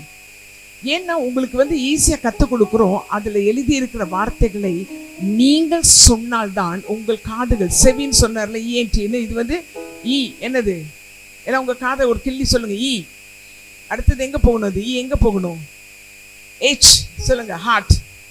அதுக்கப்புறம் எங்க வரணும்? மவுத், வாய் வழியால வரணும். ஆனா அதுக்கு முன்ன ஒரு இடத்துக்கு போகும். அது எங்க போகும்? மைண்ட். சொல்லுங்க, இயர். எல்லாம் என்னங்க, காதை கொஞ்சம் பிடிங்களேன். ஆமா, வீட்டுல போய் சும்மா தானே இருக்க போறீங்க, தேங்காய் திருவிக்கிட்டு. இயர் இதுல கேட்கிறோம், ரைட்? அது எங்க போகுது? ஹார்ட்டுக்கு தான் வரணும். நேரம் இங்க போக கூடாது. ஹார்ட்ல தான் யார் இருக்கா? சிங்காசனம், கிருபாசனம், பரிசுத்தாவியானவர் இங்க தான் இருக்காரு, இங்க இல்ல. இது மூளை. இது மூளை மாம்சத்தோடு சேர்ந்தது. இது ஆவி ஆயிடுச்சு. எப்ப மறுபுறப்படைந்தோமோ அப்பொழுது என்ன ஆயிடுச்சு? ரிப்பேண்ட் ஆனோன்னு என்ன ஆயிடுச்சு? இது இந்த இருதயம் மாம்சத்திலிருந்து ஆவி ஆயிடுச்சு. அங்க யார் ராஜா? இயேசு ராஜா. இப்ப இங்க இருந்துட்டு என்ன செய்யறோம்? அதை மைண்டுக்கு கொண்டு போறோம். இப்பதான் மூளைக்கு கொண்டு போறோம். ஏன்? மூளையில ஆல்ரெடி என்ன இருக்குது? எத்தனை கம்ப்யூட்டர் இருக்குதா? எத்தனை கம்ப்யூட்டர் உள்ள வைக்க கூட மெமரி சொன்னார்ல, அவ்வளோ மெமரி இருக்கு. ஊர்பட்ட மெமரி இருக்கு. என்ன மெமரி? நடக்காது, வைக்காது, சரி வராது, போகாது, வராது, இது இப்படித்தான், இது திருந்தாது, இது அப்படித்தான் சொல்லும், இப்படித்தான் சொல்லும். சொல்லுங்களேன் கொஞ்சம் பழைய மெமரிஸ் எல்லாம். இந்த மெமரிஸ் எல்லாம் அரண்களை நிர்மூலமாக்கணும். எப்படி நிர்மூலமாக்கணும்? எந்த ஏவுகணை அனுப்பணும்? இங்கே இருக்கிற ஏவுகணை எங்க அனுப்பணும்? சரமாரிய. சொல்லுங்க, சரமாரிய இங்க அனுப்பி, இது எதுக்கு? தேவையில்லாத எல்லாத்தையும் எல்லாம் டிலீட் பண்ணி அழிச்சு நொறுக்கிட்டு, இந்த கேட்ட நல்லது இருக்கு அதை அங்கே விதைத்து அதை பார்க்கணும். சொன்னார இமேஜின் என்ன செய்யணும்? அதை பார்த்து என்னதை பார்க்கணும்? சுகமாகி விட்டேன், விடுதலையாக்கி விட்டேன், நன்றாய் இருக்கிறேன், நானும் என் வீட்டாருமோ ரட்சிக்கப்படும். இதெல்லாம் பார்த்து பார்த்ததை பேசுகிறது தான் நானும் நீங்களும். புரியுதா? திருப்பி ஒருக்க மட்டும் சொல்லிடுறோம். என்னது? காது என்னது? கேட்கிறோம். காதுல நம்ம என்னத்தை கேட்கணும்? சத்தியத்தை கேட்கணும். பார்த்துட்டு காதுல போடக்கூடாது. பார்ப்போம், பர்ஸ்ல காசு இல்லை, அது பார்த்து பேசுகிறோம். ஆனா ஆண்டவர் என்ன சொல்லுகிறாரு? உன் குறைவெல்லாம் நிறைவா. இப்ப எதை பேசணும்? பர்ஸை பார்த்து பேசணுமா? வார்த்தையை பார்த்து பேசணுமா? வார்த்தை. இப்ப புரியுதா உங்களுக்கு? இது கிளியரா ஆண்டவர் பேசிட்டாரு. இந்த 6 நாளும் இதை எடுங்க. இந்த எழுதி வச்ச வார்த்தையை எடுத்து அதை மெடிடேட் பண்ணி அதை டைம் ஸ்பெண்ட் பண்ணுங்க. சும்மா போயிட்டு இன்னொரு கதையும் கத்திரிக்காம பார்த்துட்டு இருக்காதுங்க. எவ்வளவு முடியுமோ உங்களுக்கு, எவ்வளவு ஸ்பெண்ட் பண்ண முடியுமோ வார்த்தையில. நானும் யோசிப்பேன், எழுதுறேன். ஏன்னா எனக்கு எழுதணும். எழுதுனா என்ன ஆயிடுச்சு? நோட்ல எழுதுனாலே பிரசங்கம் கிடையாது. நான் மெடிடேட் பண்றதை நான் எழுதிக்கிட்டே இருப்பேன். ஏன் தெரியுமா? எழுத அது எங்க எழுதுகிறது? என் இருதயத்தில் எழுதி வைத்திருக்கிறேன். அது போகும்பொழுது வரும்பொழுது என்ன சொல்லிட்டு இருப்பேன்? அதையே பேசுவோம். ஆமென். ஒரே ஒரு நிமிஷம் இந்த பாடலை சொல்லுவோமா? நம்புவேன் இயேசுவை, ஏனென்றால் அவர் எனக்கு காக்கும் கரங்கள் உண்டு, எனக்கு காப்பார். நேற்று கூட நான் விடிய 12 மணிக்கு போய் சேர்ந்து இன்னைக்கு விடிய காலம் 2 மணிக்கு தான் வந்தேன். ஸோ நான் போகும்போது ஒரு கூட்டம் வந்தாங்க. வரும்போது ஒரு வயசான கிறிஸ்மஸ் தாத்தா மாதிரி அவர் தான் ஓட்டிகிட்டு வந்தார். அவர் எனக்கு புதுசு வேற. எனக்கு வேற 1 மணி ஆகிற நேரம்லாம் அவருக்கு கண்ணு ஆடுது. எனக்கு நான் என்னைய வந்து ஏன் இதாகண்ட மேடம்ங்கிறாரு. ஆனால் எனக்கு தூங்க முடியல. ஏன்னா இவர் வந்து தூங்கிட்டு ஓட்டுறது எனக்கு தெரியுது. நான் தூங்கினாலும் எனக்கு தெரியுது அவர் எங்கேயோ போகிறாருன்னு. ஸோ நான் நினச்சேன் வேண்டாம், நம்ம போய் சேரணும். அதனால நம்ம தூங்காமல் என்னது தேவ தூதர் கூட இருக்கிறார்கள், காக்கும் கரங்கள் இருக்கிறது, பார்த்து கொள்வார். ஆக்சிடென்ட் ஆயிருமோ, இடிபட்டுருமோ, அதெல்லாம் இல்லை. தேவ தூதர்கள் நமக்கு இருக்கிறார்கள். அதான் அந்த அந்த சூழ்நிலை மோசமாக இருக்கும். திருப்பி அவர் தூங்குறது எனக்கு தெரியுது. ஆனாலும் ஒன்றுமே சொல்ல முடியல. தேக்காக்கு போண்டு போனார் கண்டன கூட அவர் ஒரு தடவை குடிச்சது தானா. நான் 2 பாட்டில் தண்ணி குடிச்சிட்டேன். அவர் ஏன்னா நான் முழிச்சிருக்கணும் அவருக்காகவே. ஆனால் அந்த கான்ஷியஸ் இருந்தாலும் என் இருதயத்தில் என்ன இருந்த வார்த்தை என்னது, காக்கும் கரங்கள் உண்டு. அவ்வளோதான். அதை எடுத்து என்ன சொல்லணும், மைண்டில் சொல்லிட்டே இருக்கணும். இல்லைன்னா என்ன திரும்ப பிசாசு சொல்லுவான், போகிற வழியில் ஆக்சிடென்ட் ஆகிரும், இவர் எங்கேயாவது மோதிடுவார், அதுவும் ஒரு இடத்துல பள்ளம். அப்போ தான் பார்த்தேன் அப்படியே போகிற நேரம் நினச்சேன் உருண்டா எப்படி இருக்கு. உடனே மைண்ட் போகும். சொன்னார்ல இமேஜினேஷன் என்னது, ஐயோ உருண்டு கீழே விழுந்துதான் இந்த நடு சாமத்தில் யார் வந்திருப்பான்னு. அப்போ 2 பேர் வராங்க. அதில் 2 பேர் வந்துட்டு இருக்காங்க. அவங்க போய் சொல்லுவாங்க எல்லாருக்கும், எங்கெல்லாம் போகுது, உருளவே இல்லை. இன்னும் அந்த கார் உருளவே இல்லை. ஆனால் உருண்டு அங்கே கிடந்து இந்த 2 பேர் வந்து போலீஸ்கெல்லாம் சொல்கிற மாதிரி ஆயிடுச்சு. எவ்வளோ பயங்கரமான மைண்ட், மூளை எவ்வளோ பயங்கரம் பார்த்தீங்களா. இந்த மூளையை அடக்கி ஒடுக்கி காலில் கீழே வச்சு மிதித்து விசுவாசத்தோடு சொல்லும். எல்லாரோட கூலிக்குரிய சம்பளத்தை தேவன் கொடுக்க போகிறார். எல்லாத்தையும் கொடுக்க போகிறார். நம்ம 5-10 தான் விதைச்சிருப்போம், எல்லாத்தையும் கொடுக்க போகிறார். அதை நம்புவோமா? அது எனக்கு தரப்போகிறார் நிச்சயமாகவே. நாங்கள் ஒரு எலியா தான், என்னோட யாருமே இல்லை, நான் ஒரு ஆள் தான், பரவாயில்ல. நம்மளோடு கூட இருக்கிறவர் 1000 தூதர்களோடு இருக்கிறார். ஆமே. அந்த அக்கினி இறங்கட்டும். ஹல்லேலூயா. நாங்கள் பாடும் பொழுது அந்த அக்கினி இறங்க வேண்டும். அந்த சத்துருவின் கோட்டைகளை தகர்க்க வேண்டும். எலியாவின் தேவனே தேவனே என்று சொல்லும்படியாக, ஆவஸ்ல உள்ளவர்களுடைய தேவனே தேவன் என்று சொல்லத்தக்கதாக உங்களுடைய வாழ்க்கையில தேவன் அதிசயங்களை செய்ய போகிறார், அற்புதங்களை செய்ய போகிறார், பூட்டப்பட்ட கதவுகளை திறக்க போகிறார், இரும்பு தார்ப்பாக்களை உடைக்க போகிறார், உங்களுக்காக வழக்காட. இன்னொரு விஷயம் என்ன தெரியுமா, பெரிய ரகசியம். ஏன் தெரியுமா, நான் நேற்று போனேன், அவ்வளவு ராத்திரி ஓடி வரணுமான்னா, கடன் எல்லாம் சொல்லுங்க, கடன் இனி இருக்காது. பக்கத்தில் உள்ளவங்களை பார்த்து சொல்லுங்க, கடன் இருக்காது, கடன் இல்லை. எல்லா கடன்களையும் தேவன் அடைக்க போகிறார். ஹல்லேலூயா. அவ்வளவு லோன், என்ன லோன் வாங்க, வீட்டு லோன், அந்த லோன், இந்த லோன், அலைஞ்ச லோன், எல்லா லோனையும் அடைக்கிறதுக்காகத்தான் தேவன் இந்த நாட்களில் நமக்கு வாக்குத்தத்தங்களை கொடுத்து கொண்டிருக்கிறார். ஆமென். நம்புவேன் இயேசுவை. ஹல்லேலூயா. Thank you. அதோடு கூட நாங்கள் கம்யூனியனுக்காக நாங்கள் ஆயத்தமாவோம். எல்லாரும் இயேசுவை உறுதியாக சொல்லுங்கள். எல்லா சூழ்நிலைக்கும் நம்புவேன். இயேசுவை நம்புவேன். இயேசுவை மீண்டும் ஒரு விசை நம்புவேன். இயேசுவை நம்புவேன். இயேசுவை. எனக்காக அவர் சிதைக்கப்பட்டார் என்று நம்புவோம். எனக்காக அவர் உடைக்கப்பட்டார் என்று நம்புவோம். எனக்காகத்தான் சிலுவையிலே அடிபட்டார், காயப்பட்டார், சவுக்கினாலே அடித்தார்கள், முள்முடி சூடினார்கள். அந்த சரீரம் தான் இது. இப்பொழுது அந்த சரீரம் எங்கள் கையிலே கொடுக்கப்பட்டிருக்கிறது. எப்படி தெரியுமா? வெற்றியின் சரீரம் இது. நாங்கள் உட்கொள்ளும் பொழுது இது தோல்வி அல்ல, பாடுகள் தான், ஆனால் வெற்றியின் சரீரம். இதை இப்பொழுது உட்கொள்ளும் பொழுது அந்த வெற்றியை நான் உட்கொள்கிறேன். காதிலே கேட்டேன் இப்பொழுது வெற்றி என்று. இப்பொழுது நான் என் வாயிலே நான் இதை உட்கொள்ளும் பொழுது என்னுடைய மூளைக்குள்ளே போகும், நரம்புகளுக்குள்ளே போகும், நாளங்களுக்குள்ளே போகும், பிளட் செல்ஸுக்குள்ளே போகும். நான் தழும்புகளால் சுகமாகி விடுவேன். என் மனம் சுகமாகி விடும். நான் விடுவிக்கப்படுவேன் என்கிற நம்பிக்கை. அடுத்ததாக ரத்தம் எது என்றால், ரத்தம் எதற்கு என்றால் என்னை கிரயம் செலுத்தி வாங்கிட்டாரு. நான் இப்பொழுது இருளில் இல்லை, வெளிச்சத்தில் இருக்கிறேன். நான் நீதியின் ராஜ்யத்தில் இருக்கிறேன். அந்த நம்பிக்கையோடு வருவோமா எல்லாரும்? அந்த ஒரு நம்பிக்கை, எனக்காக அவர் கிரயம் செலுத்தி விட்டார், நான் இனி சுகமாய் இருப்பேன் என்ற நம்பிக்கையோடு வருவோம். நீர் வரும் வரையிலும் நாங்கள் நினைவு கூறுகிறோம். இது ஒன்று தான் அடையாளம், வேறு ஒரு அடையாளம் கிடையாதப்பா. இந்த அடையாளத்தை இப்பொழுது நாங்கள் நம்புகிறோம், நாங்கள் விசுவாசிக்கிறோம். பெரிய காரியம் செய்து விட்டதுக்காக நன்றி. இயேசுவின் நாமத்தில் பிதாவே, ஆமென்.